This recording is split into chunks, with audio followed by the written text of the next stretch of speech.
The one thing that I think is probably true is that we've acquired some technology that doesn't originate from our civilization through what we can call crash retrievals or other kinds of acquisitions. And I tend to believe that those include biological samples. David Grush called biologics, but called bodies or even live beings. I mean, there are reasons for me not to discount those stories. The whole consciousness thing is how I tie into this. It's clear that ET has much more of an entree into using consciousness than humans do. And Ingo's belief that he believed that we had latent potential. I have a feeling that we're going to get somewhere here. And when we do, it could very well be that we'll have a greater ability to communicate with them. I have this NDA, and I'm not sure what I can say. I was hired to put together a team of people to remote view that incident. Wow. Can we ask if this was part of the OSAP or ATIP programs? Oh, it might have been. Welcome back to the Mind Meld, my friends. I'm going to keep this introduction brief, but I do have to say, this is one of those occasions where I just feel privileged to be able to facilitate a dialogue, or I guess trialogue, I suppose, if I'm counting myself. But we have two of my favorite brilliant minds meeting in the middle of one of my favorite mysteries, the phenomenon. One comes from the realm of deep UFO research and history, the other from active psychic espionage, intelligence, and of course, philosophy. More specifically, Major Paul Smith is a former Army intelligence officer and one of the remote viewers from the top secret Stargate program. He's also the author of Reading the Enemy's Mind and the Essential Guide to Remote Viewing. He also holds a PhD in philosophy and is just incredibly well-read on the history of psi and the application of psi. And then we have the great Richard Dolan, one of the planet's most respected authors and historians when it comes to the topic of UFOs and the phenomenon more broadly. He's the author of so many fantastic books, Alien Agendas, and his latest just brain-melting project, which is a series on the topic of USOs, the first volume of which is out now. And Richard is just such an intelligent, nuanced, well-read commentator on not just UFOs and the phenomenon, but consciousness and philosophy, as you're going to see in this episode. And I don't think there's any necessary further teasing or wonder pickle tickling needed for this one. Though speaking of tickling, would you tickle the algorithm for me? Like, subscribe, comment, share. I would greatly appreciate it. We do have quite a back catalog on podcast platforms, so check us out over on Spotify or wherever you listen and subscribe there. And if you want to initiate yourself further and support more directly, you can join up over on the YouTube members page. That library is always growing. And that same content is over at patreon.com/Third Eye Drops. And if you join over at Patreon, you can also get in on occasional book clubs, Zoom hangs, and more. Would love to commune with you there. But presently, let's do so with the great Richard Dolan and Paul Smith.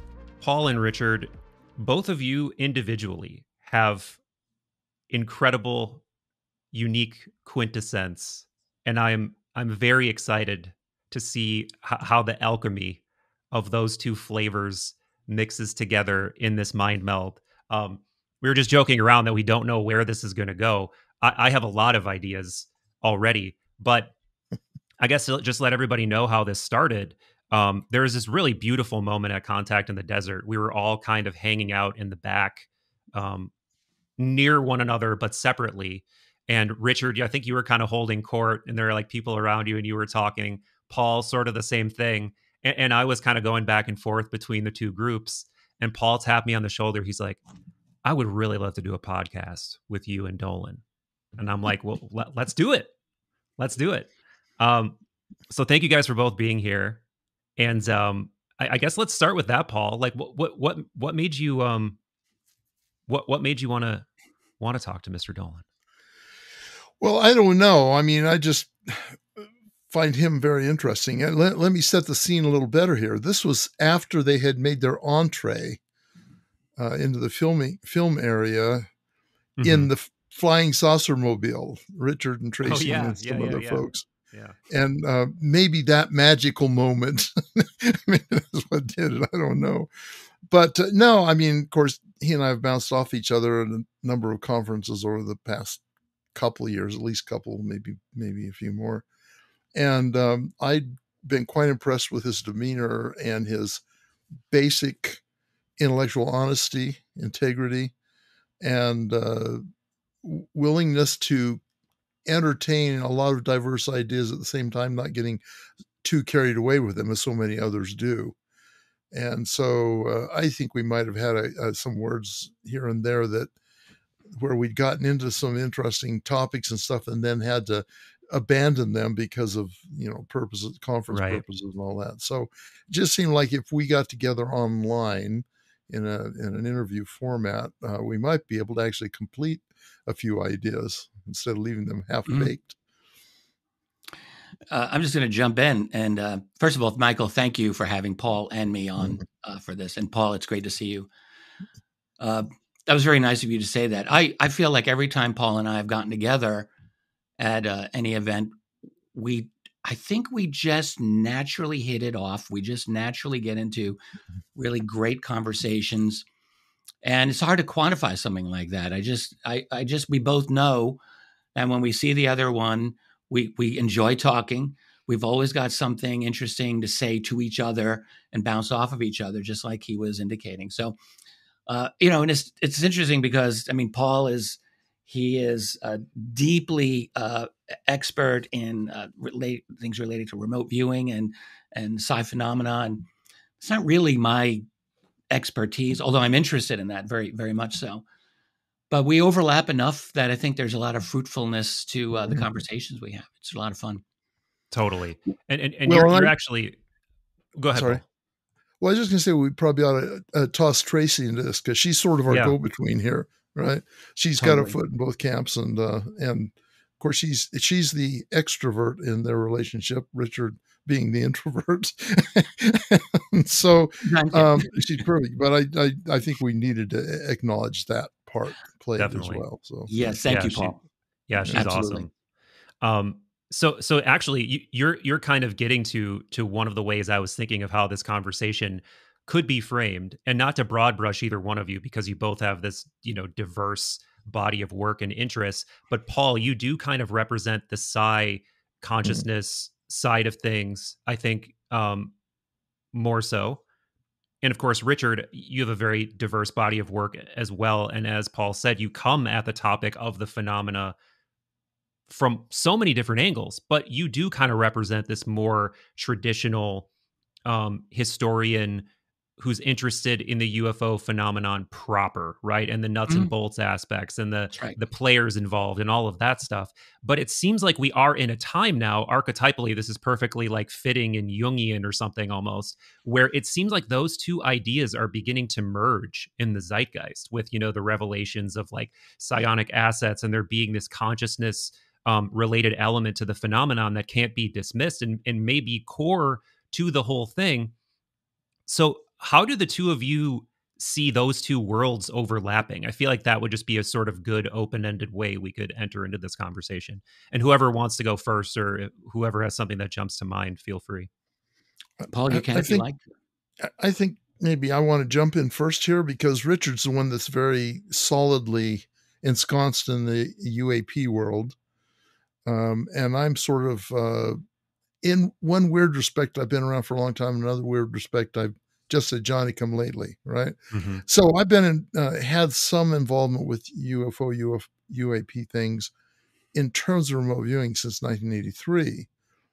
But I've been kind of holding it at arm's length. I've seen some of my colleagues contaminate remote viewing, in my opinion, with all kinds of sensationalist claims and stories that really probably aren't true. I won't go too far with that because I don't want to name names, but I kind of tried to stay out of it, but I've not been able to because of, well, essentially the company I keep. I'm close friends with Hal Puthoff, and Ingo Swann, of course, was very much interested in ETs, particularly in their abilities to engineer and manipulate consciousness. And, John Alexander, he and I have been buddies for forever. And, there's a whole list of them I'm not going to go into. But I finally decided it was time to become serious about it with the Nimitz incident, which I had actually been exposed to in 2004. Not 2004, 2011. And that kind of brought me around, because now we have very hard to refute evidence that these things are real. That whole Nimitz thing, in fact, I was talking to Jay Stratton about it at Phenomicon.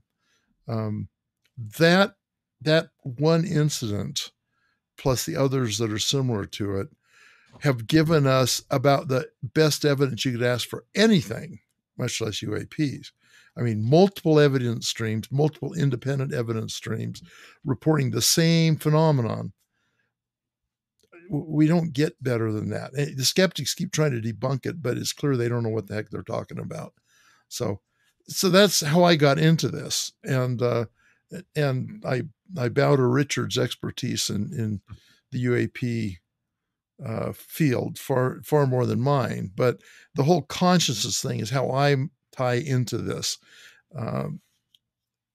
It's clear that ET has much more of an entree into using consciousness than humans do. And Ingo's belief that humans were much, he believed that we had latent potential that was far greater than what the ETs have, and they're afraid of us realizing that, and so they're intervening. Now, I keep, I take all this stuff with a grain of salt until we have actually evidence for it. I take it as a hypothesis to be established. But anyway, so that kind of opens the door for Richard here, who is much more the expert in this than I am. So absolutely. Quick follow-up, just curiosity question. How did that come across your plate in 2011? Did someone from the inside want to see what you thought about it, or? I was hired to put together a team of people to remote view that incident. Wow. Through, as you can imagine, what was going on at the time. I have this NDA, and I'm not sure what I can say. Everybody else seems able to talk about it, but I apparently can't. Can we ask if this was part of the OSAP or ATIP programs? Oh, it might have been. Very, very high likelihood that it might have been, right? Yeah, it makes sense. I mean, you've got people like Hal Puthoff involved in that. Yes, he was our manager. Why would they not want He was our go-between, right? Yeah. We didn't do a very good job for reasons I've since think I teased out. Unlike some of my other buddies, I won't claim to have had great success when I didn't have great success, right? But it was a marvelous effort. We had a building dedicated to our particular use. We created 3 gray remote viewing rooms like we used to have at Fort Meade. I had 3 monitors and 6 viewers and 2 analysts and a administrative assistant, and it was a full-fledged project for a full week. And I wish we'd had better success, but still, even just the very experience of it and the practice at doing a good operation was awesome. It was awesome. That might really be new cool information. Yeah. I think one day we're going to want to pry the results out of you, if that's ever going to be possible. I don't have them, actually. Oh, okay. We were required to turn everything over to the contracting That's fascinating. agency, shall we say. And so I only have vague memories of what came out, but it really wasn't very well. It really didn't produce a lot of good information about that incident. And I didn't even know what the target was until later Hal, under the table, informed me about it. Spilled the beans. Interesting. Yeah. That's extremely interesting. Well, I'll jump in here. That was all really interesting, Paul. Yeah. I think,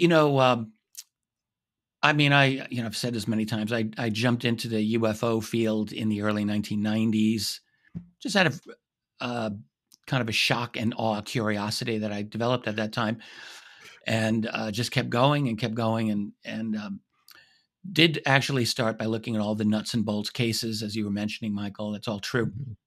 But it also became evident that this subject has its own very, very strange, lots of strange elements to it, including things having to do with consciousness. I became interested in remote viewing pretty early on in my interest in UFOs. And I remember reading the book by Jim Schnabel Oh, on yeah. remote viewing from the 90s. But what was interesting about that is he did everything possible to try to debunk UFO ET connections to remote viewing, but they kept popping up in his book. And I thought, these guys are looking at ET. Why are they looking for ET? You know, and so it really made me think there might be something going on here that's quite interesting. And what you find just from looking at classical UFO reports, forget reports dealing with alleged contact with beings. We can come to that perhaps, but so many times witnesses will report that they felt, let's say, a kind of mental connection to the object that they were watching. I myself had something like that happen to me in the late 1990s. I was with my son, who was 3 years old at the time. I had such a feeling, but other people have had even stronger ones. So there's arguably something going on there. And then when you get into nearly every account of alleged encounter that people have had with other beings, most of them seem to occur telepathically in some way or another. Mhm. And I think all of that's very interesting. There's a tremendous amount of overlap between study of ufology and consciousness in general, that I think it's just irresponsible to overlook it at this point. Mm-hmm. So I'm very interested in it, and I also think that if when we think of our own capabilities, Paul was mentioning Ingo Swann, who I briefly knew and got to chat with Ingo myself, and his belief was exactly that there is this that our universal language, I think he said, is telepathic. That's the language of the cosmos, and I think he could be right, because if you just look at our own brain development and where we are at in terms of some of our, I think, evident abilities to understand non-locality and understand things that go beyond our ordinary senses, let's say, there's something there. And I think we're tapping into some aspect of the universe that we don't have a full explanation for. But if you listen to someone like Roger Penrose, who will talk about mathematics being one of the actual foundation of reality, not space and time, but math, that's very much in line with this idea that the universe is informational at its foundation. And I tend to think that our minds are tapping into that informational matrix, or something that is very possibly out there. We don't yet understand it. And I tend to think that other beings from other places in this universe have achieved something similar. And I think they're able to understand this in ways that we're just beginning to. And that there is room for a psychic or psi connection there. Although I suspect that they operate on exponentially higher levels of understanding reality than we do. So we may not really ever truly be able to have a genuine conversation of equals with telepathic aliens, but it doesn't mean that we can't have a connection of some sort, that there's something going on there.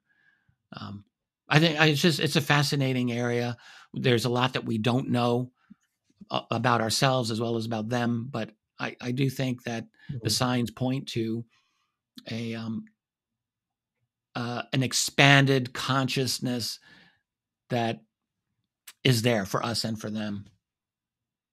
Yeah, and this very quickly, not that I shy away from this, but this very quickly gets into questions, like big questions, like ontological questions, metaphysical questions. It goes way beyond like epistemic questions to add to the multisyllabic and phenomenological questions, right? Phenomenological. You probably have a place you want to go, but I want to respond Yeah. to Richard if I can.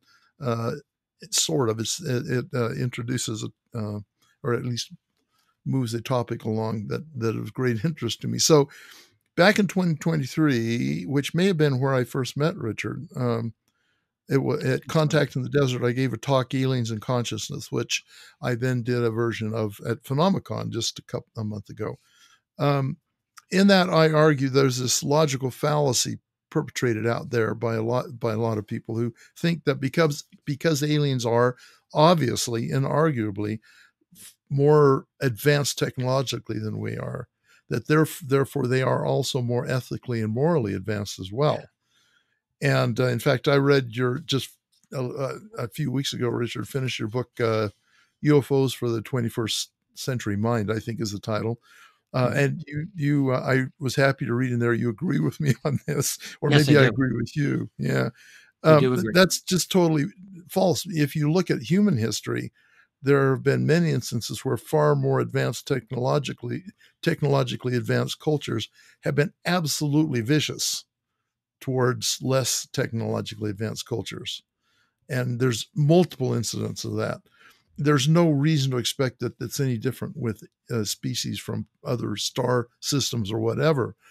But one thing that's inarguable is that if they are more technologically advanced, they are likely smarter than us too, at least in some respects, which means they also have probably a much more advanced engagement with consciousness, which then explains why they seem able to manipulate people's beliefs about what has happened to them. Clearly, people do have real things happen to them in these perspectives, but other times it seems very probable that it's just their manipulated consciousness that caused them to believe that those things happened to them. And we see all kinds of instances in the UFO lore of consciousness being exercised in far superior ways to how we know how to do it. And so I think that's an important dichotomy to understand. It isn't that they're more moral, because they're, in some instances, it appears they are not, but they are clearly more advanced in a consciousness perspective. And that's something that we should really worry about. That's partly what motivated me getting into this. Can I pick up on the morality point quick? Sure. And it may be even less sinister than that, right? Like, even if they just have, let's just say they interact with reality in a different way. Like, one of the things that's been widely speculated is they have some ability to interact with time or time and space. Who can say what our morals would be like if we had that ability, right? Like, we probably wouldn't view death the same way. We wouldn't view suffering the same way. So maybe to them, like, a moment of suffering, which is like the worst thing from a human perspective, is nothing. It's a weird piece of phenomena from a lower plane of reality to them. So their morals just may be completely different than ours, even if it's not, sinister intentions. Like, Bob Monroe sort of had an idea like this, where he talked about this specifically, I remember, in chapter 20 of Journeys Out of the Body, where he's laying out something very similar, that there are these other entities. These are entities that are based in psi more than they're based in physical reality. And because of that, they seem very cold to what's going on the planet in terms of suffering, because their perspective is just different than ours. It's not like a biologic, a biocentric biological perspective. It's a consciousness-based perspective. And that would just change your whole moral, ethical system, right? So yeah, there's a lot of possibilities with that are that of really course hard. argument has been that argument has been proposed in terms of just God, God's ways are not man's ways, or whatever the phrase is, right? And it would make sense that the more advanced you are from a consciousness perspective, you would have a different set of values that might seem pretty awful to us. I in that talk, I present 6 ways of looking at aliens, and one is the Independence Day model, where they're just all evil, and another one's the ET, the extraterrestrial, in which they're all friendly. And then there's the Star Trek, Star Wars one, where there's a whole bunch of different ones, kind of like here. And then there is the hyperspatial bypass model, if you're familiar with Hitchhiker's Guide, where the Vogons destroy the planet not because they have anything against us. It's just because the solar system in the way of their hyperspatial bypass, imminent domain, I guess, alien imminent domain. So there's another one, stepping on the ants model, where the aliens were just so inferior in so many ways, and they don't even realize we're conscious or intentional beings. And just like we accidentally step on ants, they accidentally step on us, you know. Yeah. So there's a lot of ways of looking at it, but one of which is that they just have a whole different way of looking at the universe. Yeah. There's a couple of things in there I would just like to tack on to. The idea of them being smarter than us, I guess we could put it that way. I would phrase it, they are better at information management and data management. And because I think what happens is that over time, like you can see this in human social development over thousands of years, like I don't know that we're smarter than our ancient ancestors, but we have a much more comprehensive ability to manage complex amounts of data, and now digital data. And we've got tools that allow us to manage it even better now with computers and internet and artificial intelligence and all of these things that we have.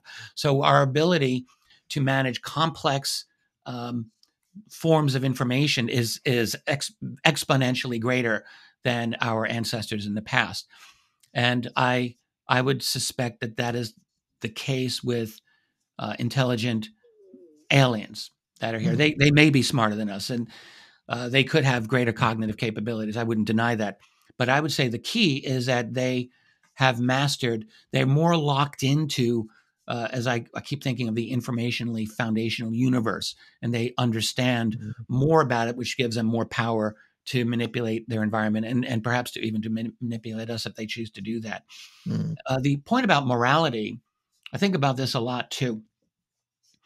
I got about 5, 6, 7 years ago, I was really becoming obsessed with the whole idea of ancient aliens.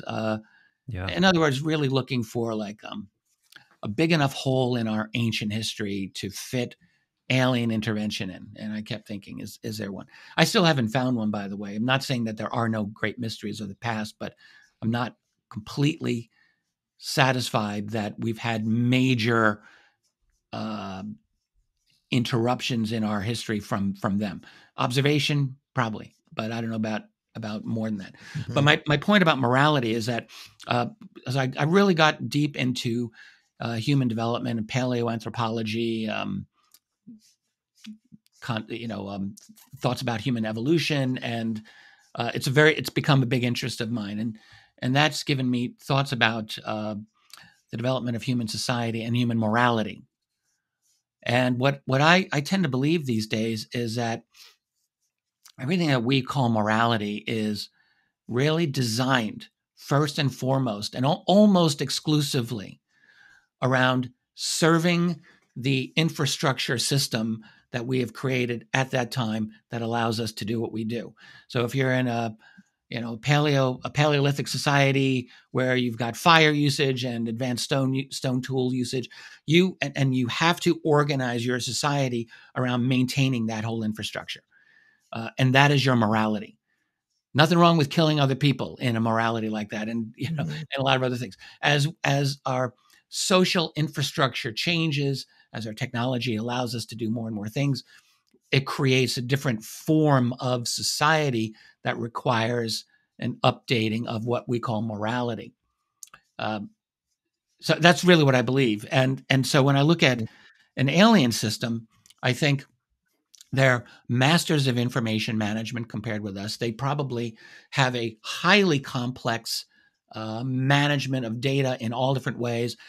Could very well be bureaucratized. It could very well be like they serve their algorithm even more than we serve our own. And so it could be that they have a morality that wouldn't, or maybe we could say a culture where outward expression of emotions, for example, might not be seen as appropriate, or where there's a lot of other things that you can imagine. What kind of morality would be demanded from a civilization in which in which things are managed very, very tightly? They have to be, because you'd have to imagine the capability for weaponry that an alien civilization would have would be beyond anything we can even imagine here. And one would think if they have a stable society, it could very well be totalitarian, I guess is what I'm getting at. Mhm. And I tend to think that these extraterrestrial civilizations, if they are extraterrestrial, I think they are, there could be a very strong authoritarian, totalitarian Mhm. aspect to it that we would have a problem with, but they probably don't have a problem with it. Yeah.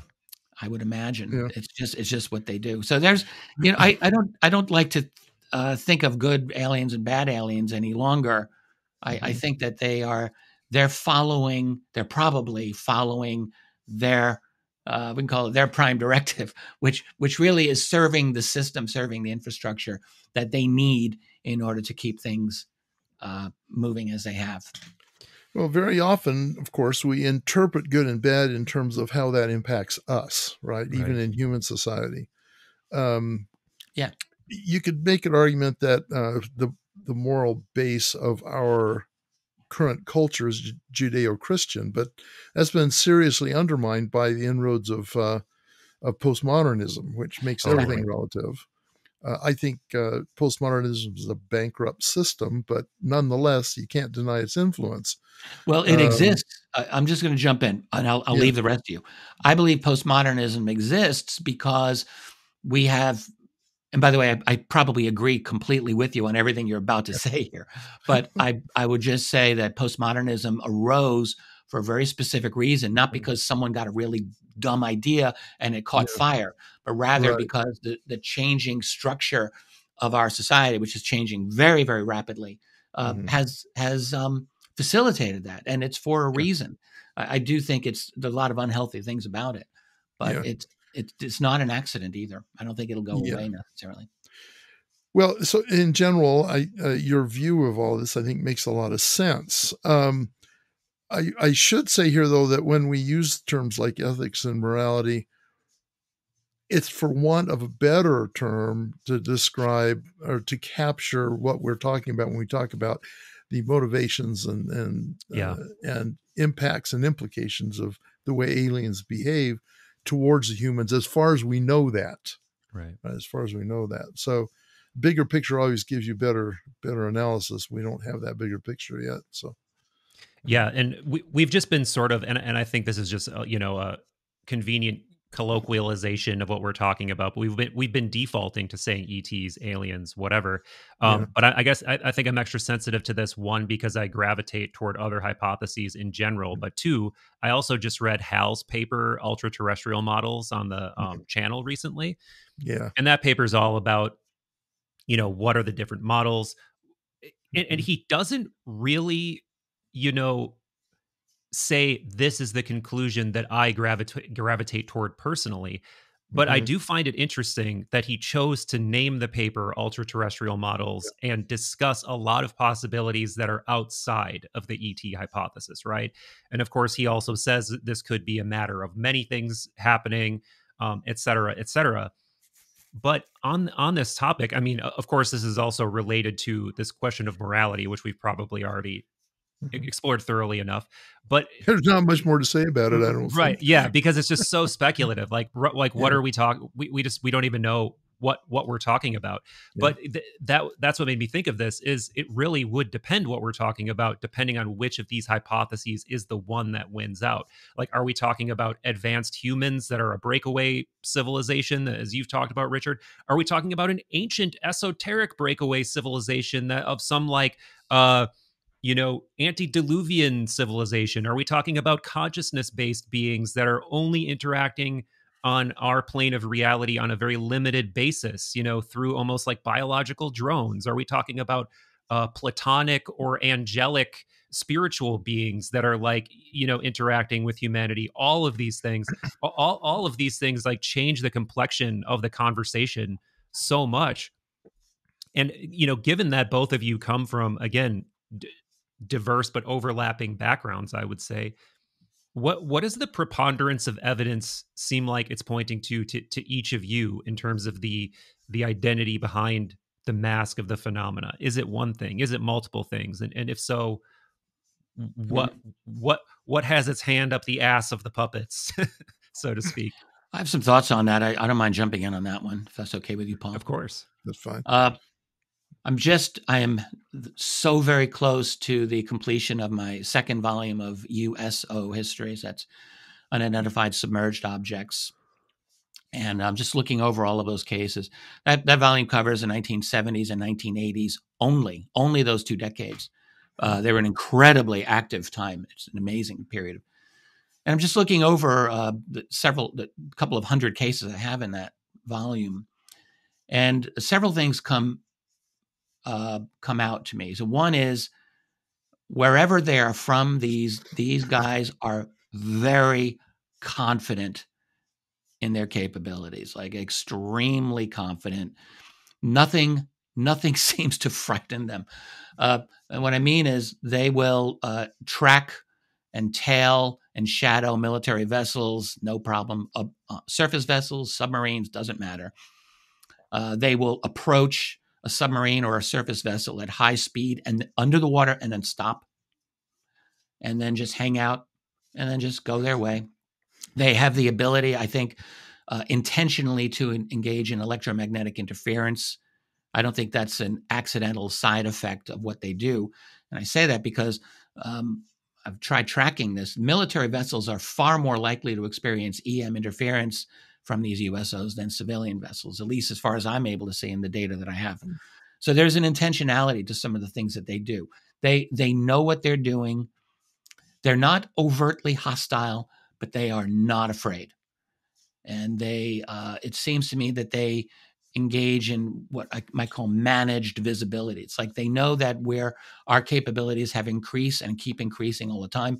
And I think they're doing a little dance in managing how much they want to appear to us and how much they don't.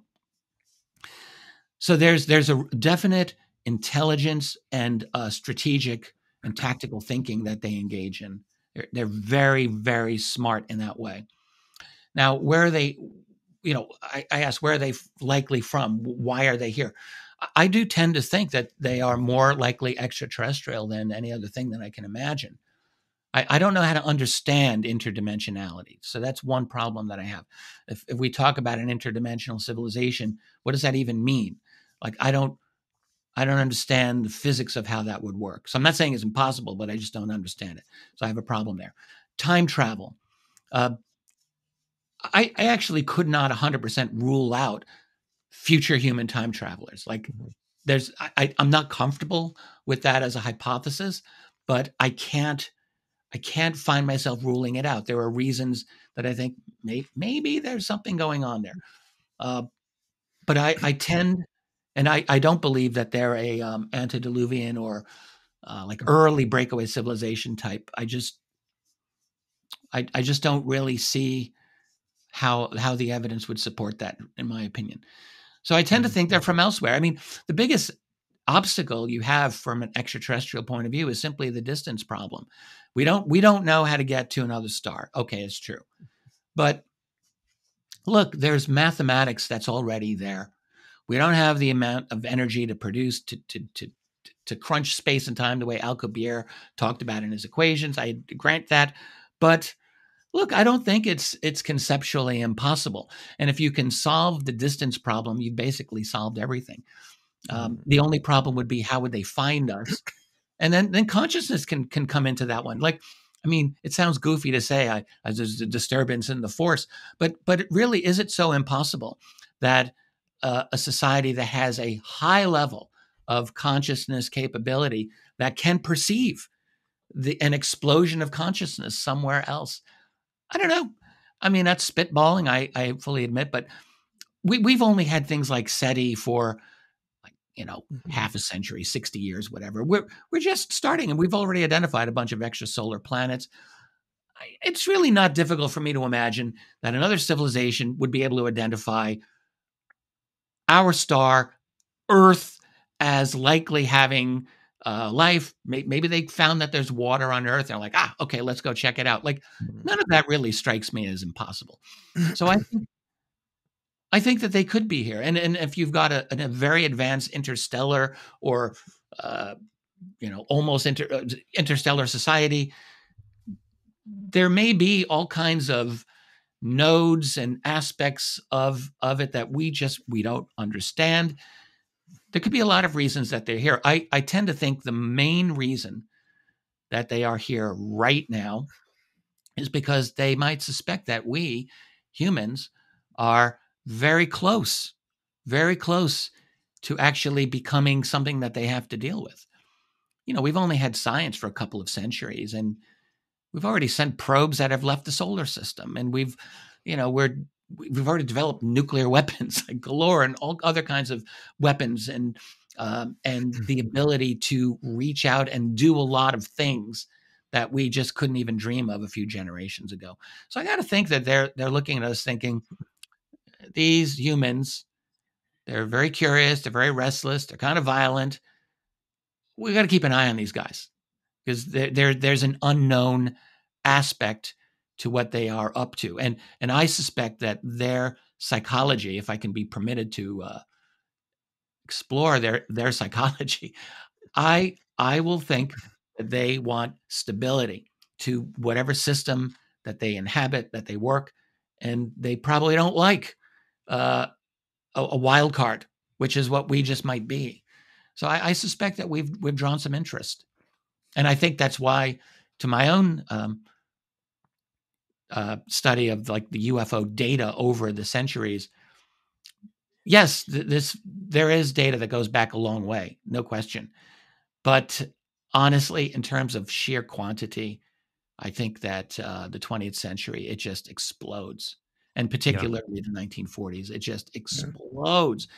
And yeah, part of it is that we're better able at detecting them and all of that. But people in earlier years, they were outdoors all the time, and they did see things from time to time. But it wasn't something that they were constantly talking about that I'm aware of. I don't think it was as obvious. Well, I think that is partly because, of course, they didn't have the worldwide reach that we do today. That's in true. terms of reporting Yes. things. So But they were outside. They were outside all the time, and they were looking at things. And if you look at ancient stories, you have to go decades, sometimes centuries, sometimes many centuries between sightings, between recorded sightings. Recorded sightings. Yeah. Oh yes, I mean, I agree with you, Paul. Like, there's a lot that we were simply not aware of. Without a doubt, I'm sure that's true.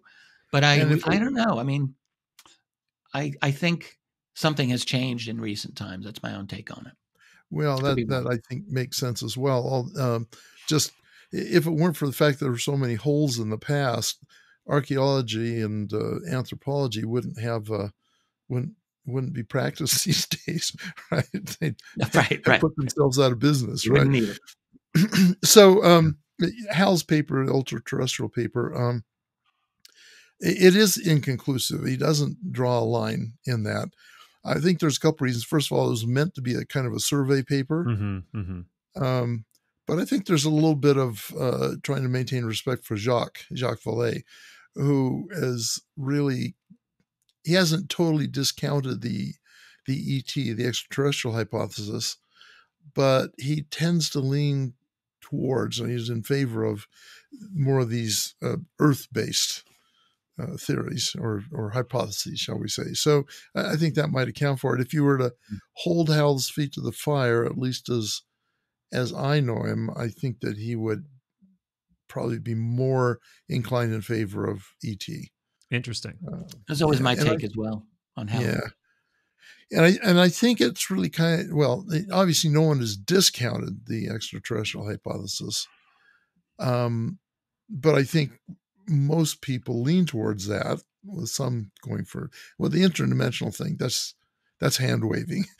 This is a field that involves mostly hand waving, but is particularly the case with dimensionality. That's the latest, greatest thing. People are all excited about it. It's almost as big a deal as the simulation hypothesis, which I have real issues with as well. But you know what? We have no real evidence that that's even real or even true. The biggest problem with it is that we have no way of knowing how we would get evidence. if interdimensionality is a real thing, as of right now, we have no way of even going anywhere, whatever that going means in this case. And I think that it's mostly highly speculative, even amongst the scientists that are promoting it, based on a lot of unknowns and indecipherables. So, but I have no opinion on this, as you can tell. Yeah, I completely agree that interdimensionality sounds hand wavy, but I think if you condition it with part of the conversation that we were having earlier, that when we say interdimensional, we mean sort of like we're not talking about another reality next door. We're talking about another layer of the reality that we are in, Mm-hmm.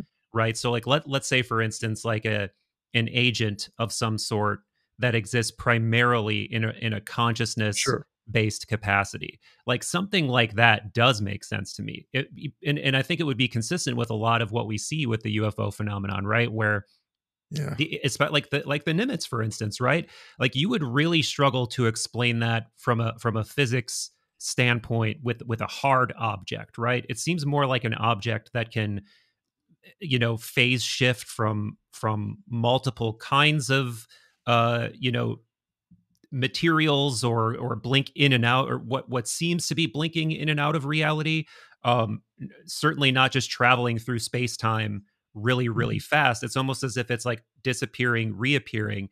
If you were some kind of agency or intelligence that had the ability to interact with reality or different layers of reality, I think I probably would call that interdimensional in a sense, but not in the sense of like of the Marvel universe where there's like different, dimensions that people are like jumping in and out of.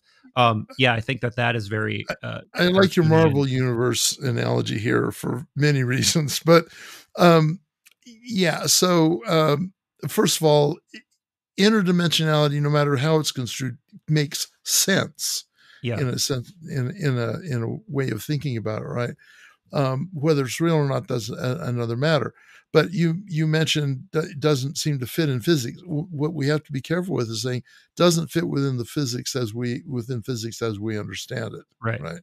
And as we know from the history of science, we've thought we've understood physics numerous times and been proven just terribly wrong in all those instances, right? So we may be labeling something interdimensional that doesn't have anything to do with dimensionality, right? Just because we don't understand the phenomena associated with it. Not to say that may not turn out to be right, but I think people tend to be saying a lot of things about it that is way too premature to actually have any grounds for it. So I don't rule that out as a possibility. I just think that in general, there are other possibilities that are more likely to be the case based on what we know. That's the epistemic part of this, right? Yeah.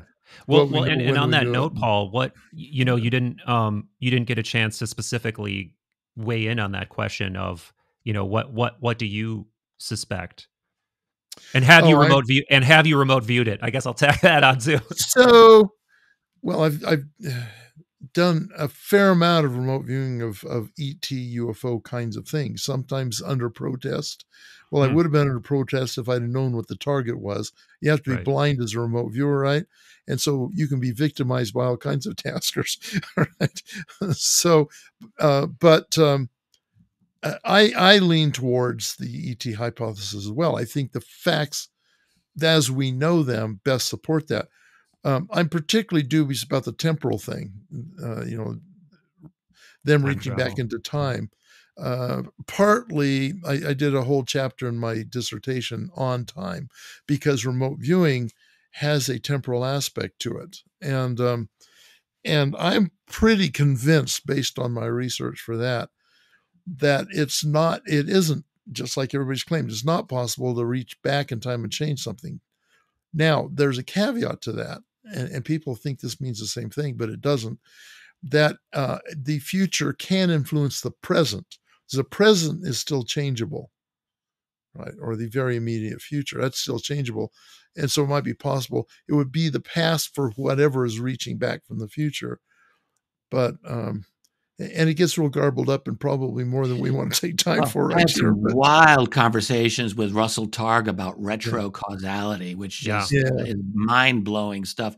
And I yeah. think, I mean, I think it's real.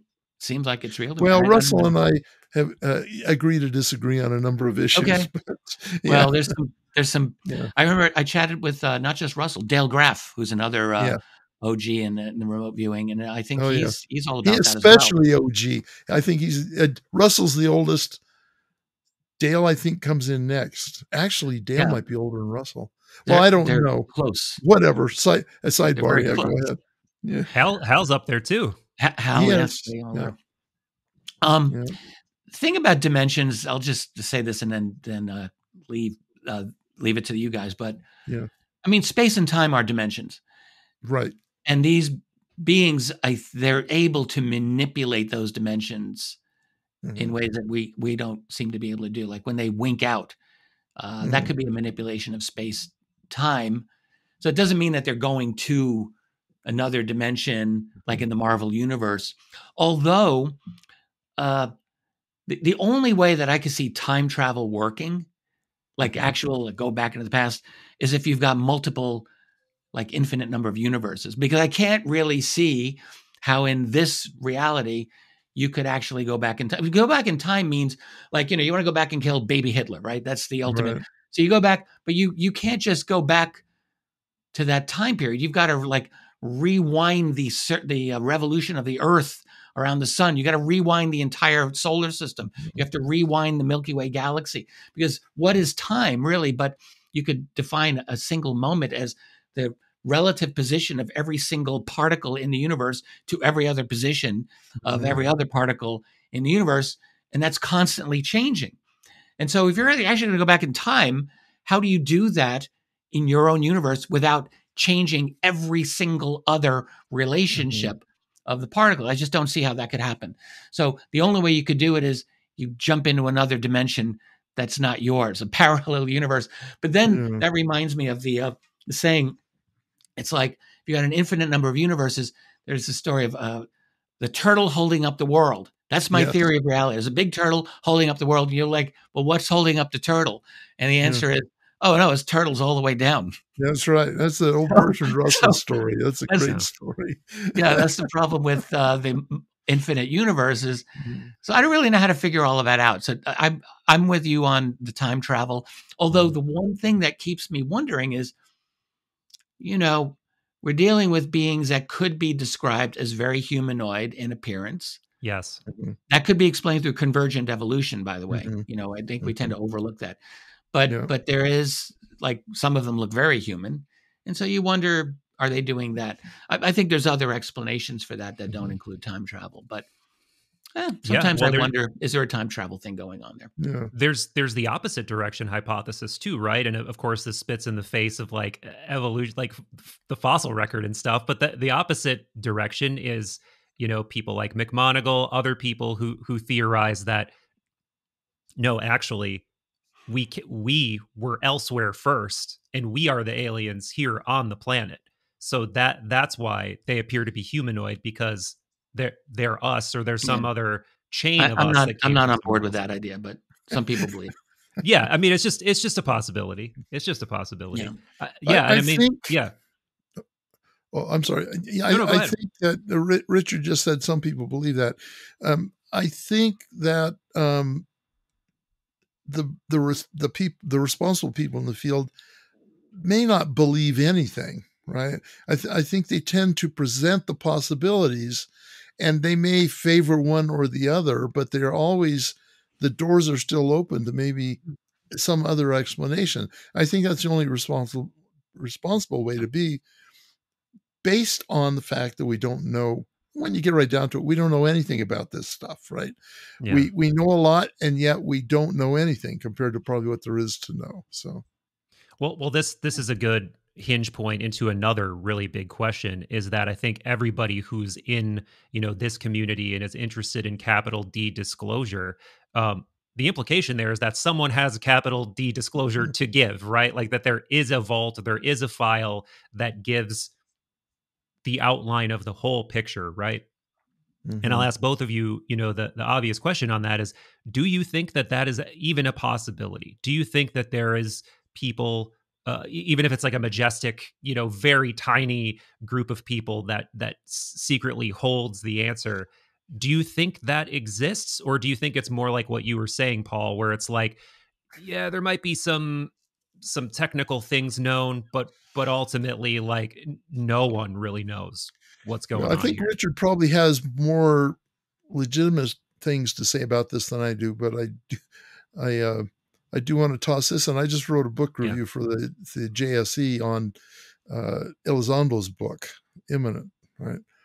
And one of the points I said in there was people who are waiting for disclosure, expecting that someone's going to hand to them a binder chronologically arranged with an index and everything that'll summarize all of this information that they're looking for. I think that that's a fool's errand. That's not going to happen, right? And that kind of a disclosure people are looking for requires that there's somebody who could give you a binder like that, and I don't think that's there. Go ahead, Richard. You have more to say on this, I'm sure. Um, well, there's a few things that I think are probably true. So one thing that I think is probably true is that we've acquired some technology that doesn't originate from our civilization Mm-hmm. through what we can call crash retrievals or other kinds of acquisitions. And I tend to believe that those include biological samples. David Grush called biologics, but Mm-hmm. we can call bodies or even live beings. I mean, there are reasons not for me not to discount those stories. Mm-hmm. Many of them surfaced decades ago. I'm a big fan of Leonard Stringfield, who back in the 1970s and 80s collected many of these types of stories, and he did so, I think, very responsibly. So there's a lot there. So if you go on the assumption that the U.S. military, and I'm going to say the Russian, Soviet military, probably the Chinese as well, and other regions may have also acquired or had firsthand knowledge. So that tells me that they know something that is not Mm-hmm. officially acknowledged. Doesn't mean that they know everything about these beings. It doesn't mean that they know the motivations. Mm-hmm. It doesn't necessarily mean that they understand who these beings are or even necessarily where they're from, although they might. But it does tell me that they know more Mm-hmm. than what we know. They know enough that to reveal it is something that they would consider to be destabilizing, and I think that's the Mm-hmm. reason for the secrecy. So there are definite things that I think are being withheld. How much? There's rumors of the Red Book and the Yellow Book and these other types of Mm-hmm. collections of data that we either got directly from ET or that we developed ourselves. I suspect that there's something along those lines that does exist. Where it exists is a really good question. We're dealing with a very nebulous structure. It's kind of corporate. It's kind of state, and I don't really think that we as a culture have developed enough tools to analytically understand how that works. We talk about big D disclosure, and we're looking at Congress, but what are we finding? Congress is pretty much helpless here. Mm-hmm. Members of Congress are saying, they said this at the last hearing, that there are forces that are just stopping this from moving forward. Who are these forces? I don't even know that they know, but Mm-hmm. they're, we've got corporate actors, we've got special access programs that are government and corporate, both, Mm-hmm. and the private side of this, the corporate private side of this, I think has a lot of protections. Yeah. If you read the notes of Eric Davis in his conversation with Admiral Thomas Wilson, Mm-hmm. Yeah. over 20 years ago, Wilson talks about this as well. It's like you've got secrets buried within secrets, departments within departments. And when Wilson was talking with the three gatekeepers, as he called them, these were representatives of a private corporation, maybe Lockheed Martin, but they were the security manager, the corporate attorney was one of the people involved there, and then the program manager. These were working for a private entity, but they had deep government protection. So there's a legal structure here that I don't really think we fully get how this all works and how this all works within the big organizational structure. So And I think it's by design. It's a system that is protecting something that is so revolutionary. I mean, not just, oh, there's aliens here. They have IQs of 500. They're hooked into a hive mind. They're, they have mastery over space and time. Yeah, all of that, that's kind of mind-blowing stuff. But there's technology. Yeah. And there are implications that would transform human society in very dramatic ways. We here trying to look in from the outside, we're like, yes, give us all the free energy, give us the free tech. We want the power of the gods.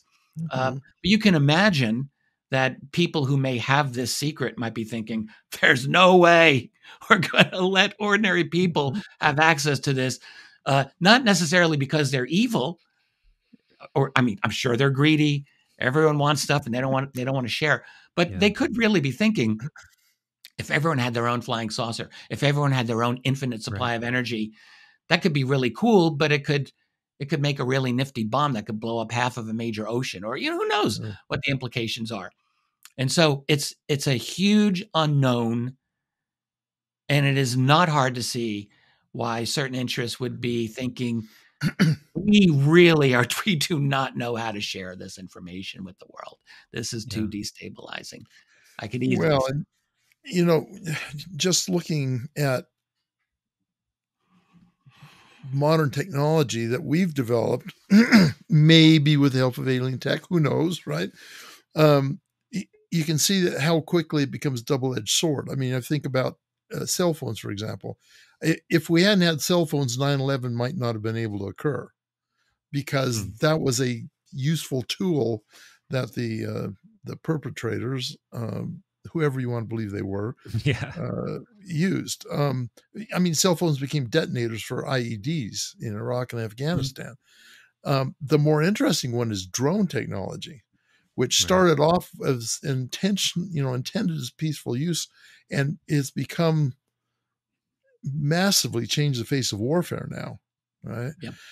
And so who knows what alien tech, if it became ubiquitous and widely spread, what double use that stuff could be put to. And so it makes sense that people want to protect that, probably for monetary reasons, but also out of good intentions because of what it might be able to be used for. And we're not to the point where we can responsibly use it that way. I'm absolutely sure of that. Yeah. One could argue that they could let the public, know certain basic things. Aliens are here. We've got some of their tech, but we can't share the tech because it's too dangerous. Like, I think that people would perhaps accept that. I mean, the U.S. doesn't share a lot of its classified technology with other nations or parties, so can make that. But I suspect that the whole topic in all of its dimensions it's destabilizing to a system now. Like, I mean, our global system is in a state of just total transformation. You mentioned drones and warfare. That is one big thing that has changed. But the U.S. Western dominated control over most of the world is clearly slipping away. So there's a lot of uncertainty, I think, from Western and U.S. based policymakers that I don't think that they're interested in upsetting the apple cart, so to speak. Yeah, and even in incredibly... By the way, I don't think that the Chinese and Russians want to either. Right, that's a great point. Yeah, even the incredibly boring parts of that conversation, right? Like, how would a new energy source change the complexion of the economy?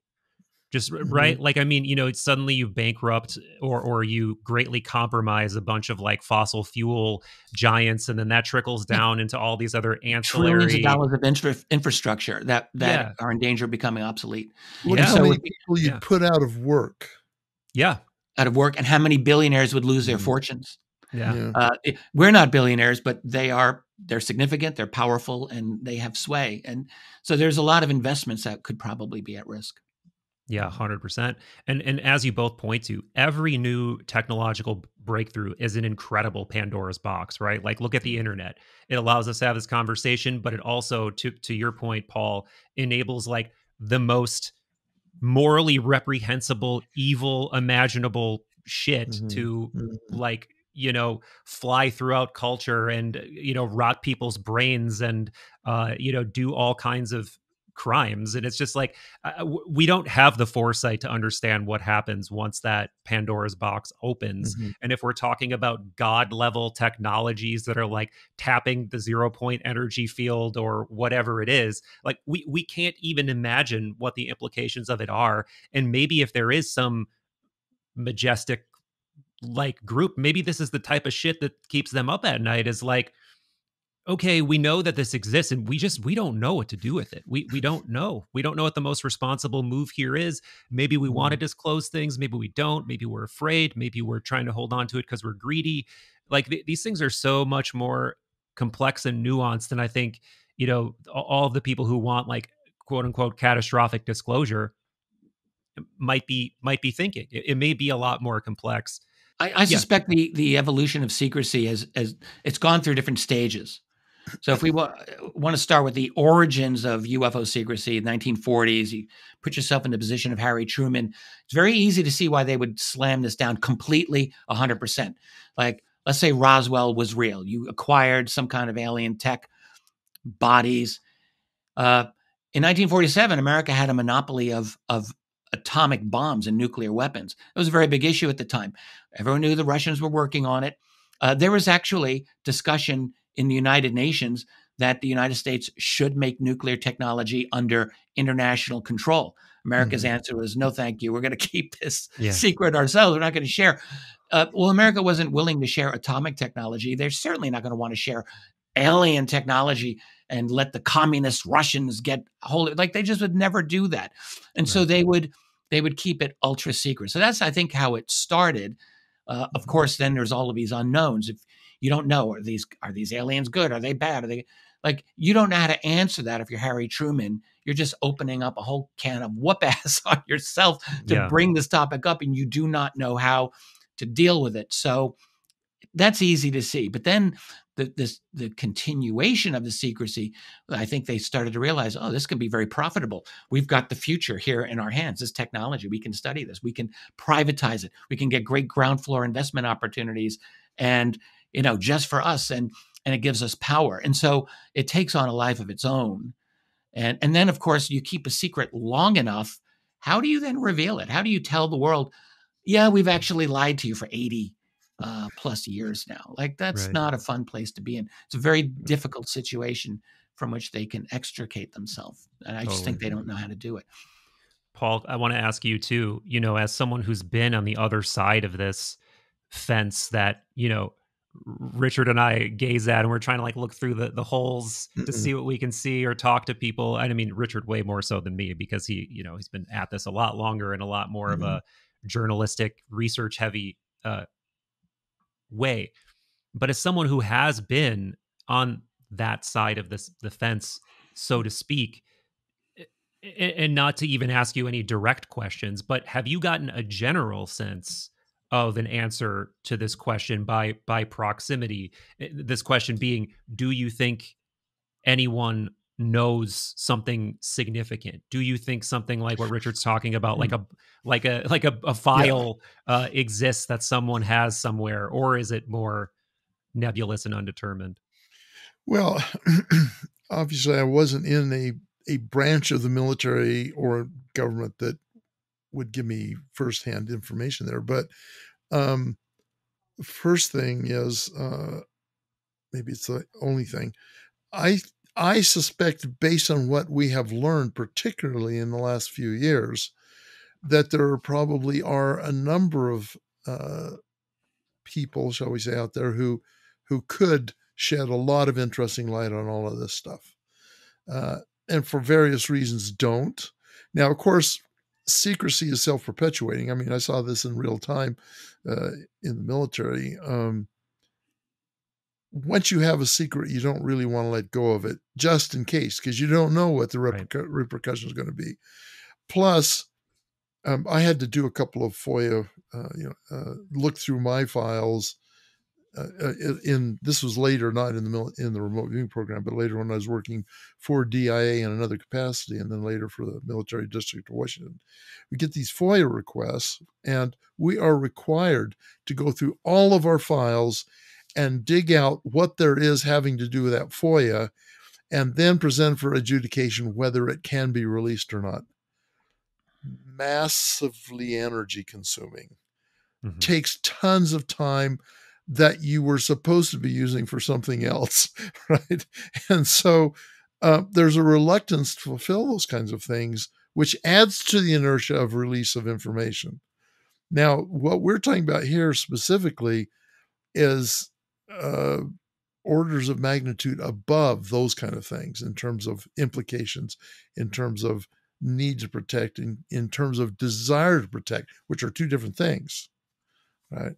And I'm pretty convinced now, just based on what I've heard from whistleblowers and maybe a few folks I know, that there is information out there that would be really quite revolutionary, shall we say. Wow. So that means it's there. I think it's probably managed and stovepiped by a variety of people or organizations. Again, I don't think there's any one person who's going to hand you that binder with all the information in it chronologically arranged. I think there's multiple people with multiple agendas. And when I say people now, I'm just talking about also agencies and such. Yeah. And trying to get a full-fledged disclosure the way some folks in the community seem to imagine that it could happen. That's just a pipe dream. That's not going to happen. Bits and pieces might come out, as Richard suggests. There's certainly no reason that some of this could come out that we know of. The very fact that we've got a lot of stuff we don't know means there may be reasons that we are totally unaware of. I mean, one speculation is that the aliens infiltrated our government, and they're the ones that are stonewalling, right? That is speculation. It's not impossible. It's certainly something you could consider and think about without being an idiot. There's some reason to think that might be something we have to contend with. Totally. I would go further. I would say if I were a counterintelligence specialist somewhere in the intelligence community on this, I would think you would have to look into that possibility. If not to look into it would be severe negligence in doing your duty. Because there's many anecdotal accounts of these beings. Some of them look exactly like human beings. They don't seem like human beings, but they look like them. You'd have to wonder. Yeah, particularly once you start going down the hybridization rabbit hole and like the notion that maybe the best way to control or exert influence is through slow infiltration. That to us may seem very gradual and normal, right? Because it's occurring over the course. If I were an alien, I would want to do that. I would want to have my own people just maybe quietly working their way through the human society. Maybe to influence it, maybe just to observe, but I would definitely want my people in there. I could imagine they would. So that presents an interesting scenario. We've seen how difficult it is to keep secrets over time when a whole bunch of people are aware of them, right? I mean, that's where Grush came from. That's where, I'm forgetting the names of some of these folks, but one would have to wonder if there's a whole bunch of aliens infiltrating, why hasn't one of them turned over and gone public? I can think of a few reasons that would argue against that happening, but that would be an interesting possibility, right? Yeah. If there are infiltrators and one of them gets disaffected and decides he's going to spill the he or she, or whatever, okay, spill the beans, and that might be our disclosure right there. Although it's, of course, they may have already built in reluctance to do that because they'd be fully aware that they probably wouldn't be believed ultimately. Yeah, right. I was going to say that implies the interesting question of what would it take to believe someone coming for, like they would have to produce, they'd have to be like, here's element 115, baby. Here's the salt. Like they'd have to bring something like that big. Would probably do it, right? Yeah. So what kind of things, so you were kind of winking and nodding, Paul, toward there are some things that if they were disclosed would be big. And I think a lot of people, their mind goes toward energy, propulsion. My mind goes more toward consciousness, our place in reality, the nature of reality. Do the two of you think that it would be all of the above potentially? Richard, you go ahead and take, because I just got done talking too much. Yeah, no problem. There's multiple layers, I think, where that would be kind of mind blowing to us. So I'm going to assume we as a society, as a civilization, right now are on the cusp of a massive fundamental transformation. I'm convinced. I have my own theory for it. I call it the fourth stage of humanity, and what I simply mean by that is when you look at the big scale of human existence, we have survived, let's say, for the last 2 million years in several different fundamental stages. So for a long time, we were hunters and gatherers, and then about a little over 10,000 years ago, we invent animal husbandry and agriculture around the same time. That gives us stage 2. And stage 2 is great. It gave us the wheel. It gave us writing. It gave us cities and what we would call civilization, everything from ancient Egypt to ancient Rome to the Italian Renaissance. That's all of that is stage 2. And you can see there's there's a lot of variations in there, of course, but there's a lot that's in common that all of those societies have with each other. But then we discover science and industry. We've got Galileo and Descartes and Newton, and on the heels of them, industrialization, let's say 300, 200 years ago. And that stage 3, that fundamentally transformed human society. And I talked about, moralities changing. Well, that's a big reason that moralities did change, is that our fundamental structure changed. So now we're going into another stage. I call it the fourth stage. Maybe you could call it the digital stage. You could call it a lot of other things, but it's massive digital management of data is maybe the most important aspect of this stage of society, and is causing a very significant transformation of our social relations, of our biology, of our cosmology, of our science, like everything. And I think that we are, sometimes I think of it as moving into one big giant human anthill. Maybe it's better than that, but I think it will result in a basic transformation of our species ultimately. We're probably at the very beginning of this. Now, that will include a completely new scientific understanding. We're only just starting. I mean, think about what we can do with if we start using very strong artificial intelligence to delve with the ultimate problems of physics, and what really is gravity, and what are these dimensions. And I have a feeling that we're going to get somewhere here. And when we do, it could very well be that we'll have a greater ability to communicate with them, because as it is right now, I don't think that we have the conceptual or even intellectual tools to talk about reality with them. I mean, imagine us going back to medieval Europe and finding the smartest monk you could find. How much could you talk to this person about the nature of reality without his head just popping?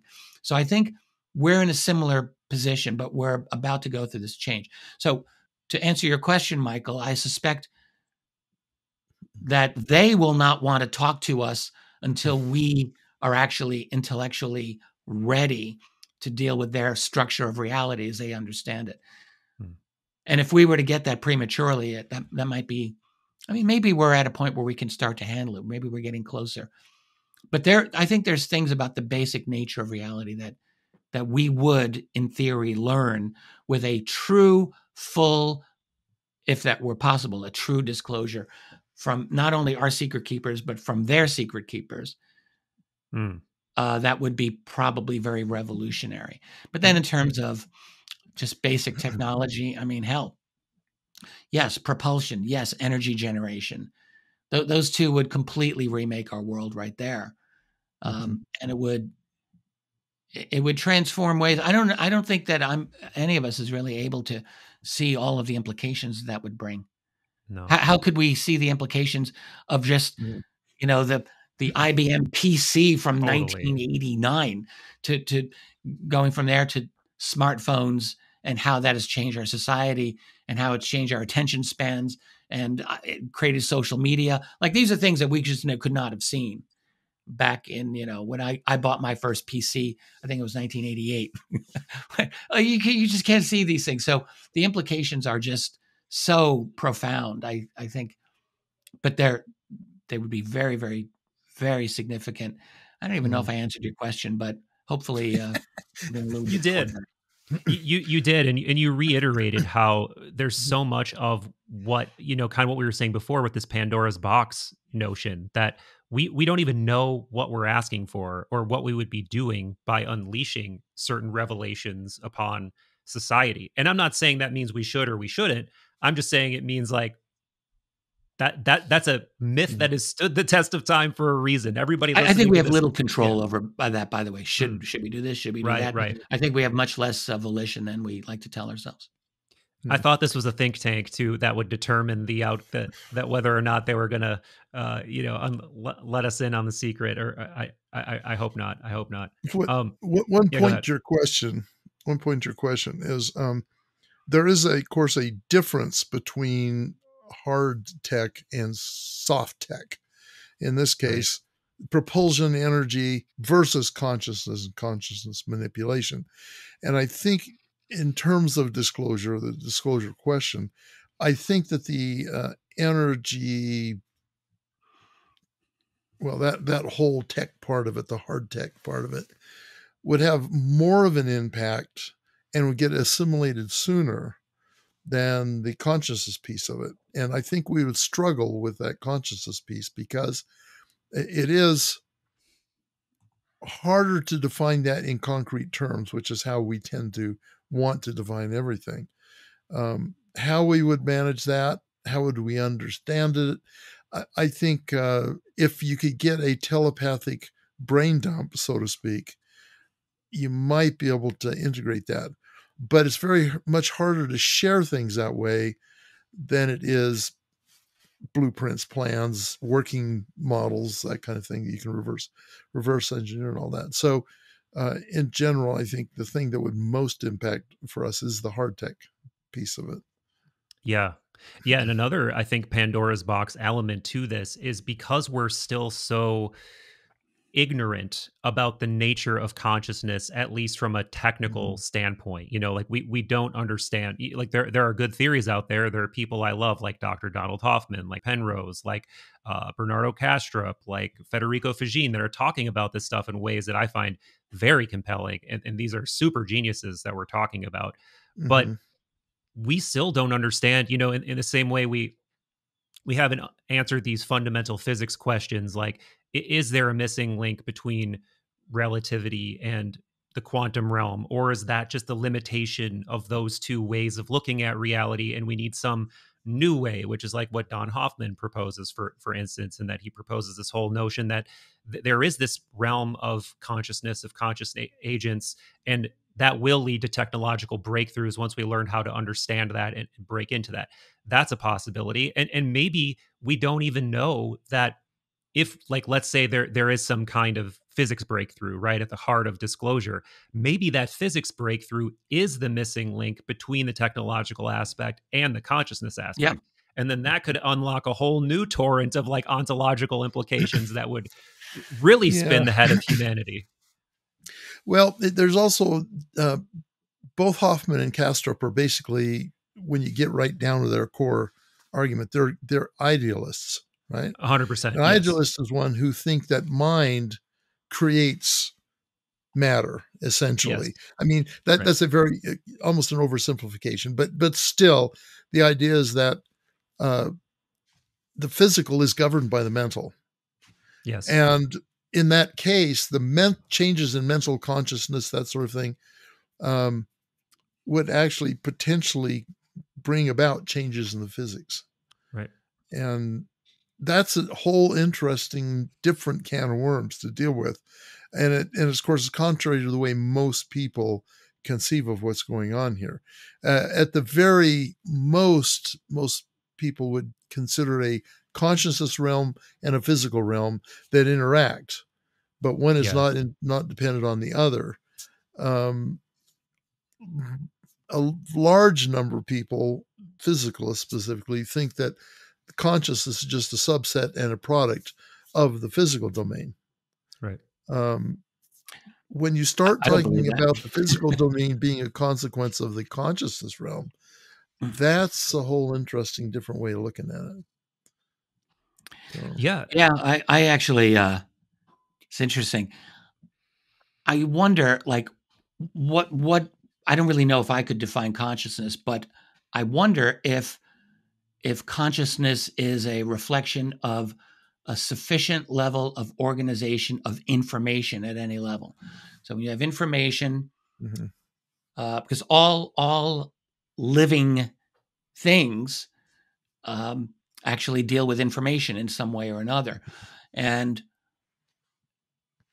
I sometimes ask myself, does information have to be stored solely in biological containers? I don't think so. I think you think of something like the Big Bang, and I'm sure that I'm getting a lot wrong here, but what we are told is that it is an instant of a tiny instant of a moment in which you go from some unimaginable quantum fluctuation of nothing. There's no time, there's no space, to then instantly we have this massive and growing universe. And I asked, okay, so my mind just can't comprehend that. But I cannot help going back to an instinct that tells me someone thought this up. It's like we are thoughts in the mind of God, is what I think. And I ask myself, could there, because we have non-locality, we have human beings who are able to perceive things on the other side of the world, or who the hell knows how far it can go. But we know that they can do that because it's been done. So what are they tapping into? They're tapping into some kind of informational substrate that's just there. I got to think that they can. Now, how do you do that? Well, could that substrate exist within all of reality around us? Could it exist in form of an energy field, a 0-point energy field? I don't really understand the physics of this, but it seems to me that if we can call it God, I'm going to call it God. There's a God energy that exists around us. I unscientifically think it's alive. And Yeah. I think we live in it. We are it, essentially. It permeates our reality and it's informationally based. But could there be a high level of information coordination within something like energy that permeates reality? And I fully admit, like I'm not qualified to comment Yeah. on this, but I So tend to think that there's something to that. Richard, I mentioned a can of worms a little bit ago. You have just opened a 55-gallon drum of worms, right?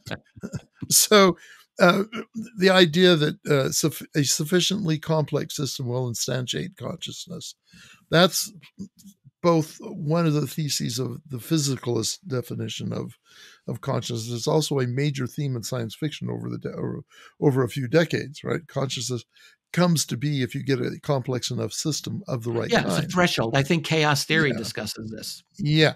And then we also get into philosophy of mind issues where you have reductionist model versus an emergentist model, where consciousness is just a product of the brain. But in one case, you can, with enough information, you can trace the generation of consciousness all the way from the molecular level up to the biological level into here you are with consciousness, right? Why couldn't you go beyond the biological level, right? Well, it's not beyond, because in that model, it is a product of biology, and so it is essentially still somehow biologically I think, right? You're just managing information and logical information systems. Yes, and that's a I don't think that. computational model in Yeah. philosophy of mind, right?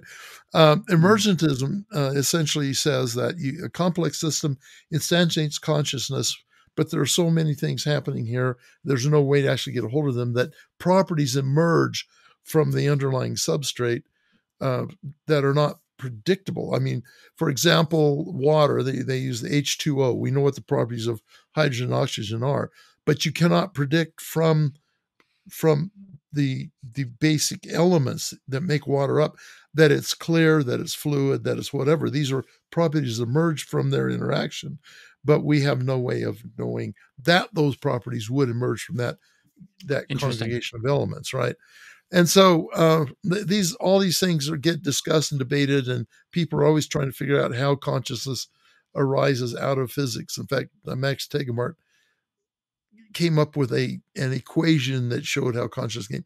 The problem with his equation is he assumes the physical nature of it to begin with instead of Right. proving it. Right? It's And that's yeah. a circular argument. My own opinion is that there is a non-physical domain that isn't dependent on the physical universe, and that consciousness is part of that, or maybe that is what it is. Okay, Hmm. now that's a belief. Well, I How do you think I prove agree it? with that. So I Yeah. think I I think agree all with three of us agree with that. Yeah. So what that means is it's got nothing to do with biology in the long run. It's got nothing to Yeah. do with complex systems or anything else, which is why I Hmm. don't believe we'll ever have true artificial intelligence. Yeah. We'll have artificially smart machines that don't quite get to full intelligence, because I think full intelligence is dependent on consciousness, and consciousness is not machine creatable, in my opinion. It's interesting to think about this. Yeah. I don't know where I Yeah. stand on that. I do Yeah. think And that there's an independent. I tend to think that consciousness has an independent Yes. quality, Mhm. but I do tend also to think that there's an informational aspect Sure. to it. So I'm not sure where I fall on it. yeah. And And I this, Interesting. don't disagree with that. I think there's two components to consciousness. There's the non-physical part of it, and then there is the interpretation and the interaction the brain Mm, requires for it to be realized in the physical world. I think the okay. brain yeah. is a tool to bring non-physical consciousness into physical expression. So Maybe through that's those how I look at it. microtubules that Hammeroff and Penrose talk about. Which may be the transducers potentially, Yeah. Yeah. right? And the snake eventually eats its own tail on this, because if you're coming from a position of non-physicalism, you're assuming consciousness is fundamental, right? So if Yeah. consciousness is fundamental, that means there is consciousness innate in matter. So maybe if you do get complex enough hierarchized matter, it creates some sort of epiphenomenal consciousness field, because consciousness is fundamental within matter, right? And Yeah. that's not, I'm not saying that's what I think, but See, um this is all those worms in that big drum, right. right? Yeah, yeah. Yeah, I see. I wouldn't say that entails that there's consciousness innate in matter. I think what it does suggest is that consciousness requires a physical substrate to manifest in the physical world, but Yeah. it is independent in its own realm. It doesn't need the physical world to exist. Okay, Agreed. so Yeah. anyway, yeah, we could really get into this, but it's sort of away from the Yeah. main topic, right? So I mean, I think it circles back to the main topic, though, because if you, I mhm, think that the train that this conversation has been going on is no matter what permutation of the argument we're talking about an agent that is way more sophisticated than human beings in a certain way. And it seems like our own breakthroughs, or the our own understanding of reality, is leading us toward this convergence between advanced technology and consciousness, and that there's going to be some sort of threading of those two things. And mhm, if this more advanced thing is indeed more advanced than we are, as all the evidence would suggest through everything we've been talking about, it at least implies that they might have some deeper understanding of whatever that other realm is, or maybe even be mhm. from that realm, like be emissaries from that realm, or coexist within that realm along with having physical bodies or something. So, I mean, of course, that's speculation, but that's where my mind goes, at Well, least. I think there's another way to look at that, though, that the aliens aren't any more advanced or understanding of consciousness itself. but rather they have a much better grasp on how consciousness and the physical domain interact, right? So they've got the physical side of it, and they know how to manipulate the physical expression of consciousness. And I think that we have there's some good arguments to be made there that that's what's going on. In other words, they would be able to make a human physical brain think something had happened that hadn't, right?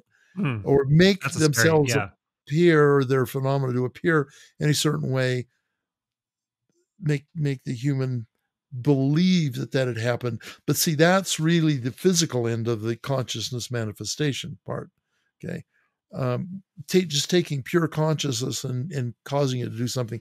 I don't think they have the capacity to do that, but it doesn't matter, because what matters is what's going on in our physical domain and as consciousness interacts with it. And so I think that probably is what aliens are doing, is just engineering the physical end of that relationship. One other thing I would just like to add, I don't have a lot of confidence that wherever we go, let's say 50 years from now, 100 years from now, 200 years from now, I don't think whatever we develop with or without alien assistance is going to fix our problems as human beings. I don't think that we're going to head into a utopia anytime soon. I think we still are going to have whatever new solutions we develop to the problems that we're looking at in our world today. I just have this strong feeling they will generate new problems, new dissatisfactions. I don't think that we can ever create a utopia, because, I mean, you look at the material world we have today compared to 1,000 years ago, and people still bitch about everything. Like, we're never satisfied.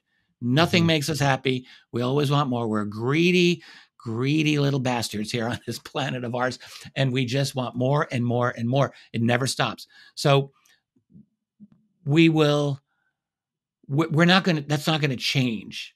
I don't think it can change that quickly, that soon, and maybe it can't change. So we're great at creating new problems, and we will continue to do that. So I have a feeling we're still going to be on a wild roller coaster, no matter how many centuries ahead we look. We'll have a different level of technological attainment, higher level of consciousness. Maybe we'll feel more at one with the universe. Maybe that's possible.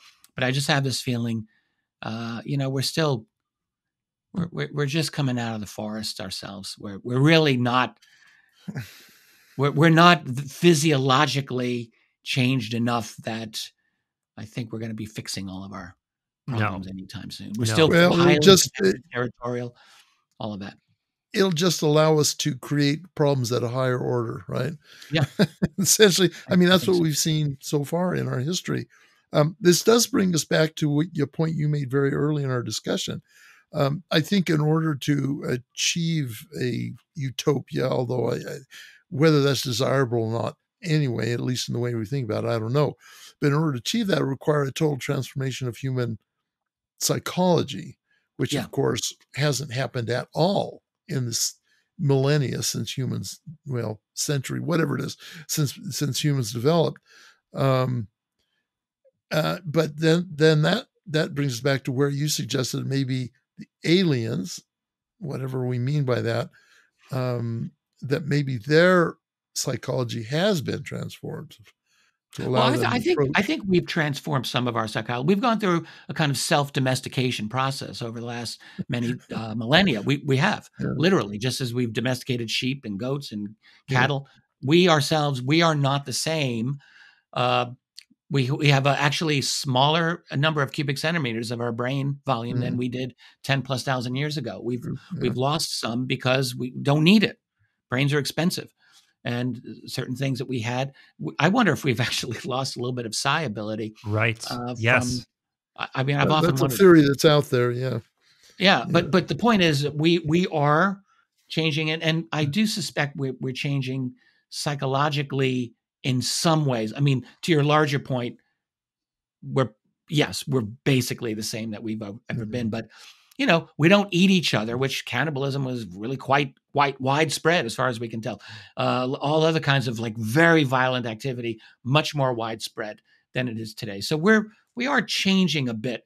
That could be society changing us, but I think there's a long-term domestication process that is slowly changing us. But that's the thing, slowly.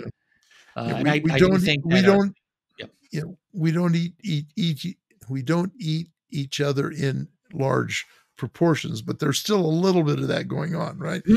Yeah, we all got to have a bite every now and then. I mean, yeah. But I think from one respect, I would agree with you. But I think the difference is we've developed, and I'm not sure the right word to use here. We've developed these layers of civilization that we've imposed on ourselves that do cause us to behave differently. But if anything happens to disrupt that, we have some major crisis or something, you see a tendency to revert to more of our savage natures, if you will, right? So whether that's an actual ontological change in our psychology, or whether it is a veneer, so to speak, that helps us to interact better and behave better. I mean, it is true, generally speaking, with exceptions, the human race is a lot more peaceful than it used to be. It really is.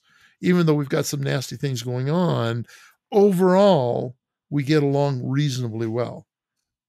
Much better than we did, say, during the 30 Years' War, or, or we at least like to kill each other from a more respectful distance now. Yes, we'd rather kill each other with. We have a much more integrated global system than we've ever had, and so it's a system that we've created that cannot afford the kind of intergroup violence that we used to have, that we were able to handle.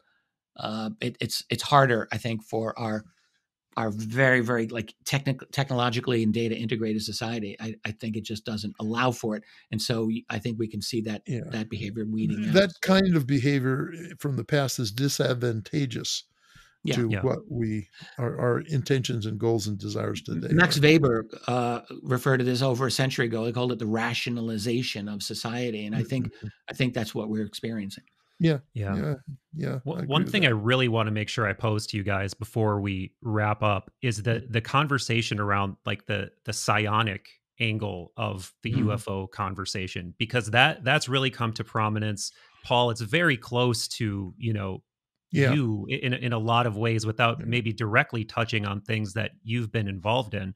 But I mean, just adding that angle brings so many questions to mind, from what it implies has been going on behind the scenes in the quote unquote legacy program and within, compartmentalized classified programs, what it means again about like what we are, what capabilities we have, if we should be using those capabilities to reach out and try to establish these relationships.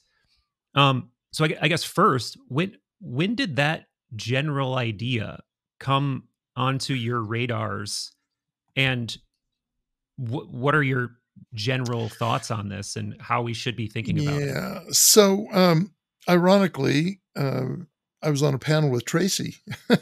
That this was a question, psionics. In fact, it was this last contact, I think in June. It was last June. Yeah, I think so. And my first, lecture to the crowd on this, right, was that it, in one respect, it sounds like the same old sheep in new clothing, right? It's the same old thing with just a different term. Now, of course, the term psionic has been around interestingly, since the 30s, but it was in science fiction, and then it merged into the gaming world, and then just recently with these latest discussions about calling down UFOs and stuff, it became the term was released into the UFO world, right? The UAP, UFO. I don't know about ET. I think right now we're just talking about the apparent conveyances so much. What they're doing sounds a bit like remote influencing, which of course, is a different term for it, but I think it's about the same thing. It's not particularly a remote viewing phenomenon because they're not acquiring information. from these things. They seem to be trying to induce, persuade, influence, whatever the term we want to use is, to manifest themselves and to behave in certain ways. Whether the government was actually doing that or not, I don't know. I certainly know it was not at all involved in the Stargate program. Doesn't mean there might not be some other sap or project that it was involved in. I don't know. I actually am interested in learning more about this. In fact, the guy who is the main psionics guy with, and I've been trying to think of his name. There's a couple. I've actually gotten to know a couple of them, Paul. So Yeah. we can talk. Well, we can talk about it now too. But Yeah. you But might at be any even rate, thinking of I am not confident that I know enough about what they're actually doing to have much more of an opinion on it than what I've just said. It's an interesting notion, and of course, it isn't new. So Jeff Mishlev has a book called Psi-Man, which talks about, again, I can't remember that guy's name. It's a little early in the morning for me. Oh, PK Man. You're thinking of PK Man. PK right? Man, yeah, sorry, PK Man, yeah. who talks about a guy who did this all the time. Yeah. Right. And then, of course, there are other folks doing it right now, purporting to do it, maybe actually doing it. I don't know. And again, my brain is frozen. This is like low bandwidth. The connection's locked up, right? Chris Bledsoe, right? Bledsoe, yeah. Yeah, who I know quite well now. He specializes in getting these things to manifest themselves, or at least the orbs and such. I don't know what to think about all of this. So with that, I'm going to leave it there and toss it over to Richard, who may know more about this than I do. No, I probably don't. I mean, I think psionics is interesting. I learned about it when I first heard Jake Barber talk about it. That's the guy. I was trying to remember his name. I was having a horrible time of it. Yeah, I know. It was his interview with Ross Coulthard, and he's been out there now. And it's interesting. I don't really, like you, Paul, I don't feel that I have a proper grasp of what they're trying to do. I mean, and on one level, it sounds a lot like Stephen Greer's CE5 initiative, where you're trying to kind of vector in craft through the use of your mind. But they actually they state that there's a technology that they also use. I don't know what that technology is. I heard a claim that it's like almost always effective. I don't want to talk too much because I have a feeling I'll say something wrong, but my impression, I have an odd impression of it, because it always strikes me as they're trying to vector these things into, like, what, capture them? Is that part? Like, there's at times that's the impression that I've gotten. And if that's an accurate impression, then something strikes me as very wrong about that, both logically and also, you could say, ethically. I mean, it's like, if you're going to capture these things and you want to go have hostilities, then go out there and try to shoot them down. You're going to try to lure them in and then capture them. That I can't think that that's what they're trying to do, but I've not really been able to understand what the actual goal there is. So, but in terms of whether it can be true or not, I could absolutely believe that human beings have the ability to establish a kind of consciousness link with another intelligent species like that. That doesn't strike me as outrageous. I feel like I have that with my cat. Right. Like, for real, sometimes I think that there are these types of links. So that we could do it with another species, like an alien species. I don't see that as impossible at all. But I need to know much more about it before I would say anything. Right. I ultimately feel the same as both of you. But that said, I have gotten to know a couple of them, a couple of them that at least you and I mutually know a little bit, Paul. But I don't want to say any names or name anything too specific yet, because they're very cautious about that. They prefer not. Well, I have things in the works with actually a couple of them, but I don't want to I don't want to prematurely say anything. But what I will say is I have gone out with one of them. I did not see anything manifestation wise, but what I learned a lot about, like, what type of people they are. And these are like extremely spiritual, like heart-based people. And that is what they focus on, by and large. And they almost want to de-emphasize the physical manifestation part of it and emphasize the consciousness and heart-based and consciousness shifting part of it, and they almost are just kind of like, yeah, lights show up and stuff shows up, but that's not Mhm.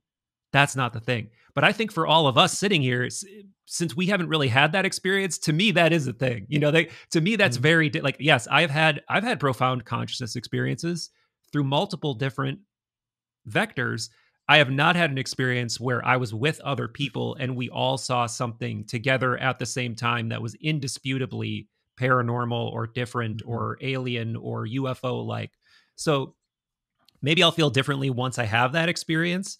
But to me, that is still something I have not seen beyond the shadow of a doubt, other than, oh, that was kind of weird what I just saw for a second there. But I haven't Mhm. had any, That's you the know, problem with yeah, this, and I'll say this is with CE5s, which I've actually, I've attended and I could say participated in some of those types of events.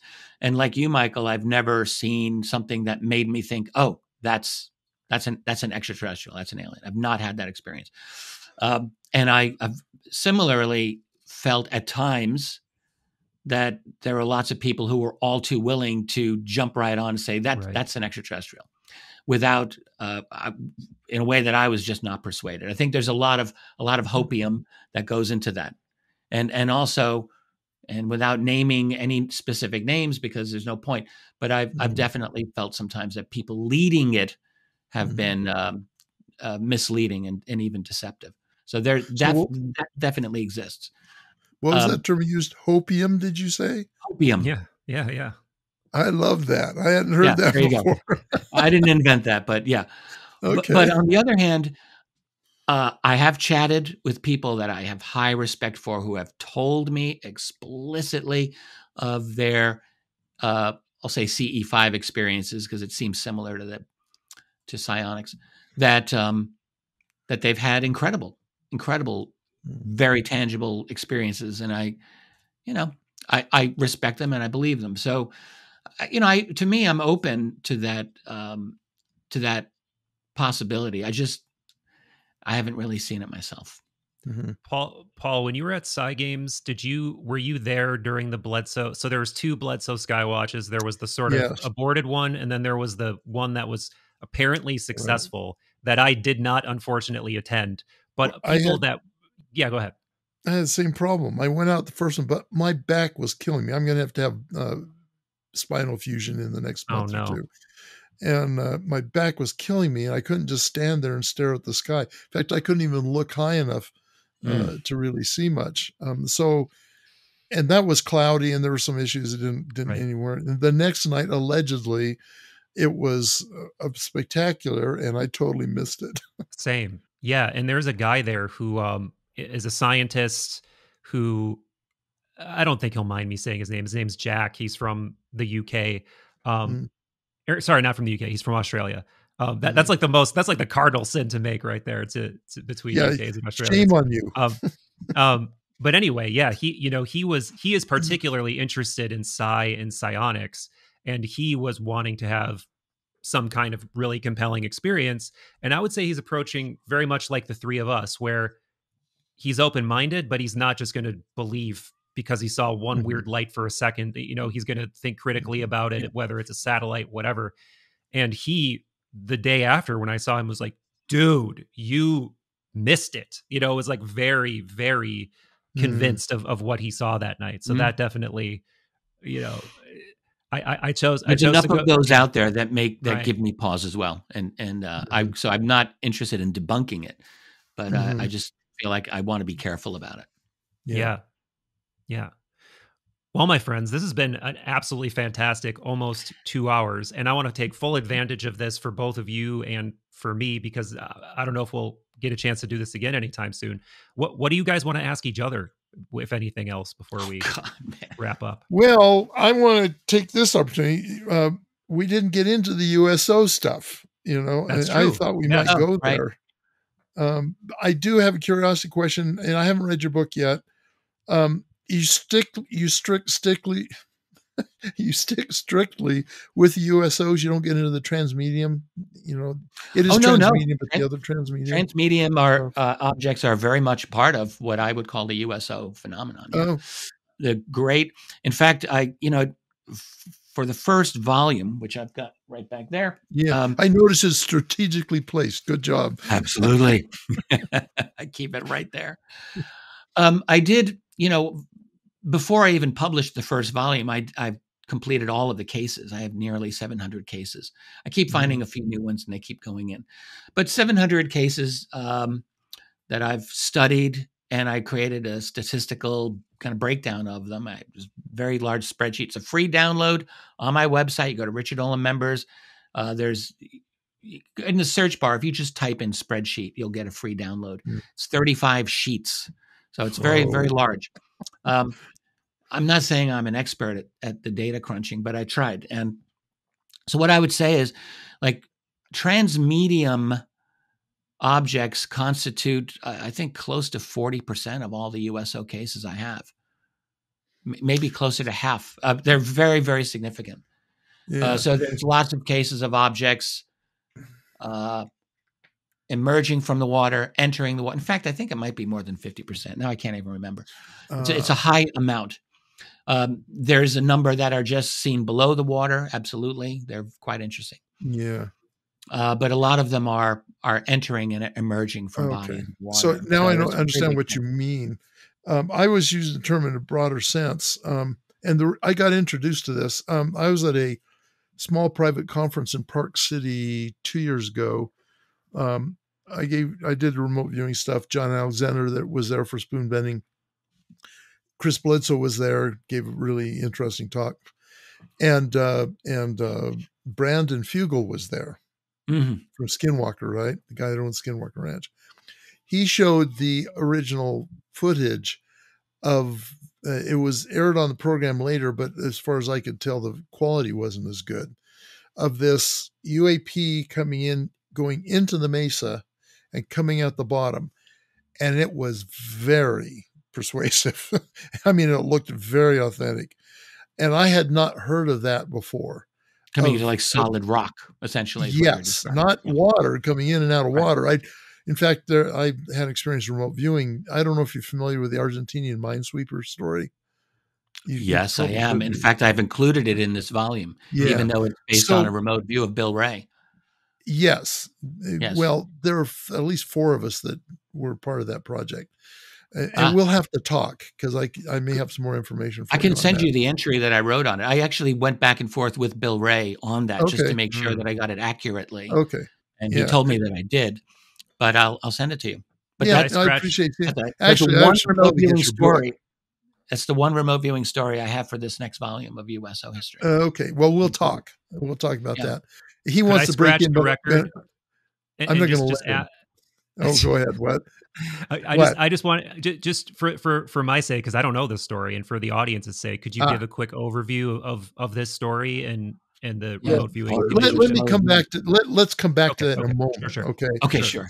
So this thing that I saw Brandon Fugel present was mind-boggling because I had not realized that they could go. And I think this is authentic. I'm always dubious about these kind of things because I've seen so many of them that were so obviously fake, others that weren't obviously fake, but could have been faked. This one, I don't see how they could have faked it. Right. And it goes into the rock and comes out, same velocity, different trajectory. It just blew my mind. So do you know much about those kinds of things, Richard? I've heard stories of these types of things. Yeah. So over many years, a number of witness accounts, and a lot of them out in the American West, in fact, where they would describe just as what you said, Paul, an object seemingly like entering into a solid mountain. Yeah. And with the question, like, was there a holographic? Was there an actual opening there, but it was concealed by a holographic display? That's always possible. Like, there's different possibilities there. But the fact that people have claimed these craft can go they can just materialize somehow inside an internal cavern under the ground, for example. No, I've heard this. I don't know what to say about them, but those stories have existed.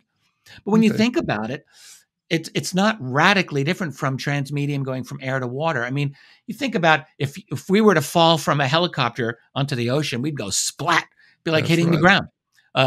So the water's pretty pretty intense and can feel very solid like to us as well.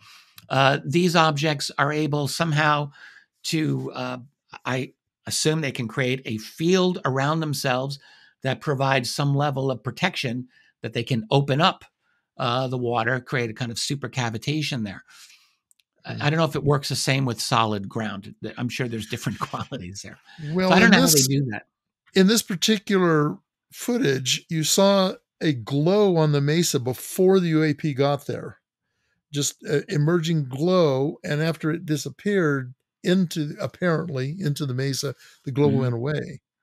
So that supports some various number of possible hypotheses here. So, is this video out there, Paul, or is this private? Well, you can. They showed it in one of the episodes of Secrets of Skinwalker Ranch, and and of course, you know how they edit these videos. It was kind of chunked up, and it didn't seem to be as good a resolution as what Brandon showed us. So yeah, it's there, but I don't know how good it is in comparison to what I saw. So yeah, anyway. Well, why don't you tell him the Minesweeper story, Richard, and then I'll add anything that needs to be added. I'll do this because I don't have the case in front of me. I'm going from my memory, but I just looked at it again recently. So the way it was is, I guess we'll start with Bill Ray himself. So Bill Ray, I think, was the commander or manager of the Stargate Program. I'm trying to remember all of the titles. Back in the 1980s, he was a highly responsible leader of the program at that time. We can say that. And was tasked in the mid-1980s, I think 83, 84, maybe. No, possibly a little later, 85, I'm thinking. He was tasked with... Would have been 80... It would have been 86 or that 87. He might have been tasked? Yeah. Okay, thank you. So he actually said, there's a YouTube interview with him. So this is where I got all of this information from, very detailed. So he, first of all, prefaced it by saying, like, this was the most terrifying experience I think he had in his life, was doing this remote view, like blood-curdling terror. He said it wasn't just fear. It was like ultra terror fear, like what he experienced. He talks about it in this interview. But anyway, he was tasked. It turned out to be a place called, I think, the Gulf of San Matías in Argentina, where this took place in the early 1980s. So what he detected was, you have a ship, you have men on the ship experiencing extreme terror. There's a craft above them that he is seeing. And somehow these men are, there are beings in the craft that he describes as essentially androgynous, robotic, maybe what we would think of as gray aliens. It kind of fits that description, kind of emotionless, but very like mission directed, very controlled, highly disciplined. And I think his strong impression was that these men were taken aboard there. I think he also got a sense of an undersea base in that vicinity as well. I don't know how explicit that was in his reading of it. And then from what I learned, or what seems to be the case, is that this was an actual event, as Paul was saying, of an Argentinian minesweeper in the Gulf of San Matías. I think 1981 or 82 is when this supposedly happened, and that this ship supposedly, you can correct me here, Paul, was found just kind of drifting, loitering without any men on board, kind of like the Mary Celeste story of the 19th century. Exactly. It sounds very similar to that. Yeah. So that's good. You captured the essence of that quite well, Richard. Yeah. Joe McMoneagle. So Joe McMoneagle worked it, but I think so. Joe left in the middle of 1984, so he would have had to do it before that. And then Skip ran Bill and me and Tom. I don't remember. There was a number of folks who worked it, and I didn't know you were no, involved in that.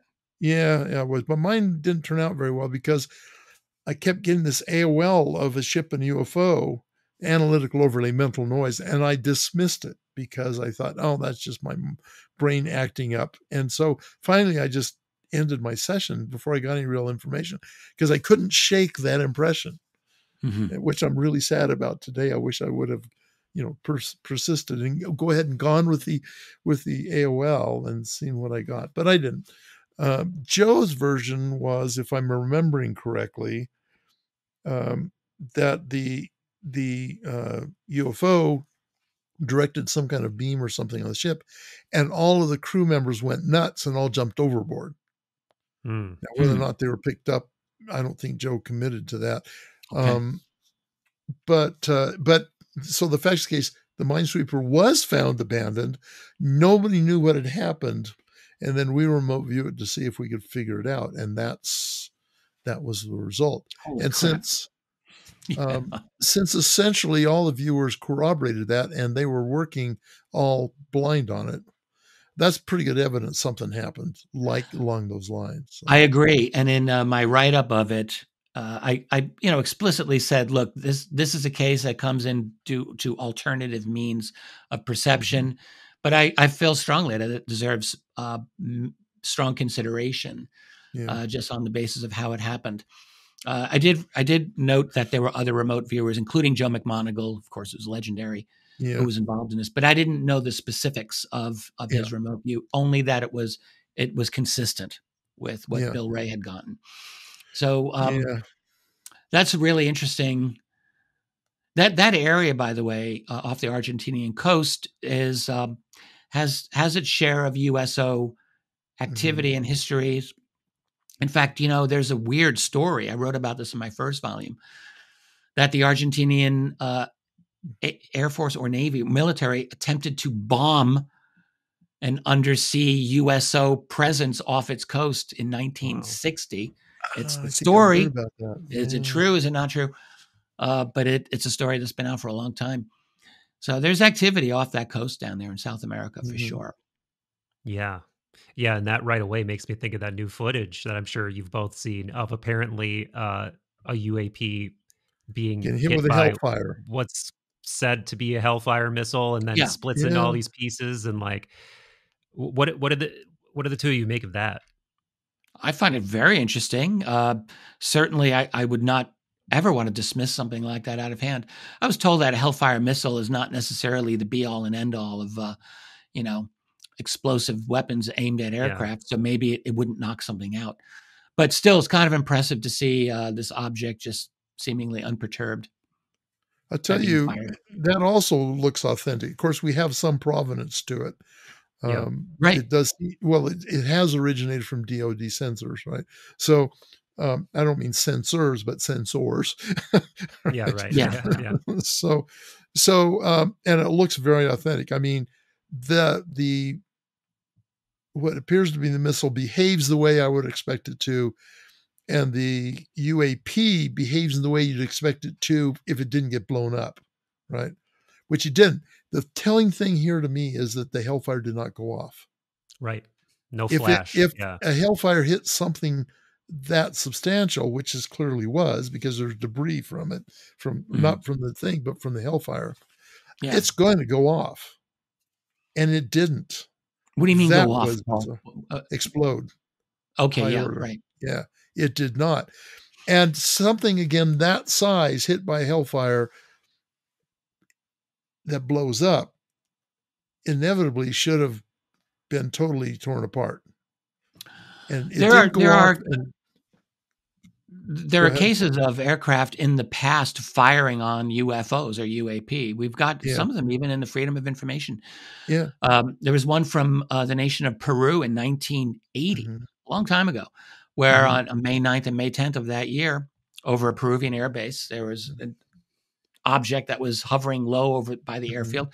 And on the first day, May 9th, the commander of the base ordered, I think it was an Sukhoi 22, an Su-22 fighter bomber, I think that's what it was, fired a missile at this thing. Sounds right, yeah.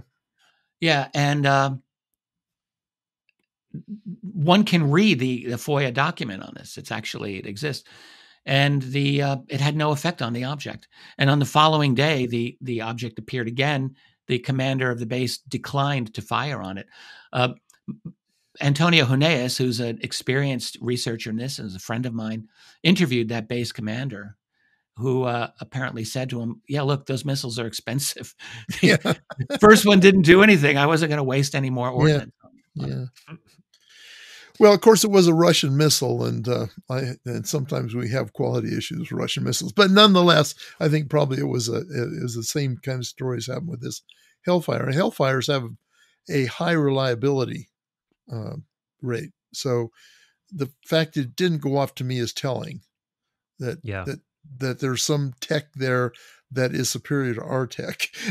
And what, we don't have a lot of details, but I mean, that's very fascinating. Well, considering they're so very efficient at EM interference of our systems, yes. I wonder if there's some EM system within the missile itself that it was able to disable. Mm-hmm. So I don't recall what the initiator is in it. I think it's impact. I would find if it was going to interfere with EM, it would have disrupted the guidance, probably, if anything. Yeah. Hellfires, I think, if I'm remembering right, are actually laser designated, generally speaking, unless they've got some new models that are different. But so you'd think that's where it would have been avoided being hit. It got I hit. think these other beings, they know our technology very well, and they know what they need to do to disable it. Yeah, and I don't disagree with that. Yeah, I think they know how to. I think this is why, like, over the years, there are many, many cases of them. I mean, I'm looking at the naval cases these days, but it happens over in aerial cases as well, where they can disable certain systems. The famous Iranian case over Tehran in 1976, you had all kinds of EM interference of the pilots of the F-4s at that time. But I think what they do is, like, they're watching us. We're developing new tech constantly. And I have this feeling that they're coming in and they're just testing the capabilities and asking themselves, all right, what do we need to do to disable this now? This is a new system. So I think they're do the probably same thing. In fact, the Russians are doing it over NATO right now. They send in those drones. They send in their fighter aircraft. We're told the Russians are doing it. I'm a little skeptical of that, I'll just say. I don't know. That's happened. That happened. I think there's a lot of Baltic and EU false flagging going on with that. Personal opinion. I'd probably argue with you on that. I think this stuff is real. We could do that sometime. Yes. Different topic, another sidebar, right? You did make a comment earlier. I'll say this, and then I'm going to have to get off. I have a doctor's appointment down in St. George. But you said earlier that military ships seem to be following by these, and they disrupt their electromagnetic systems and stuff. More, I think you said something about more so than civilian.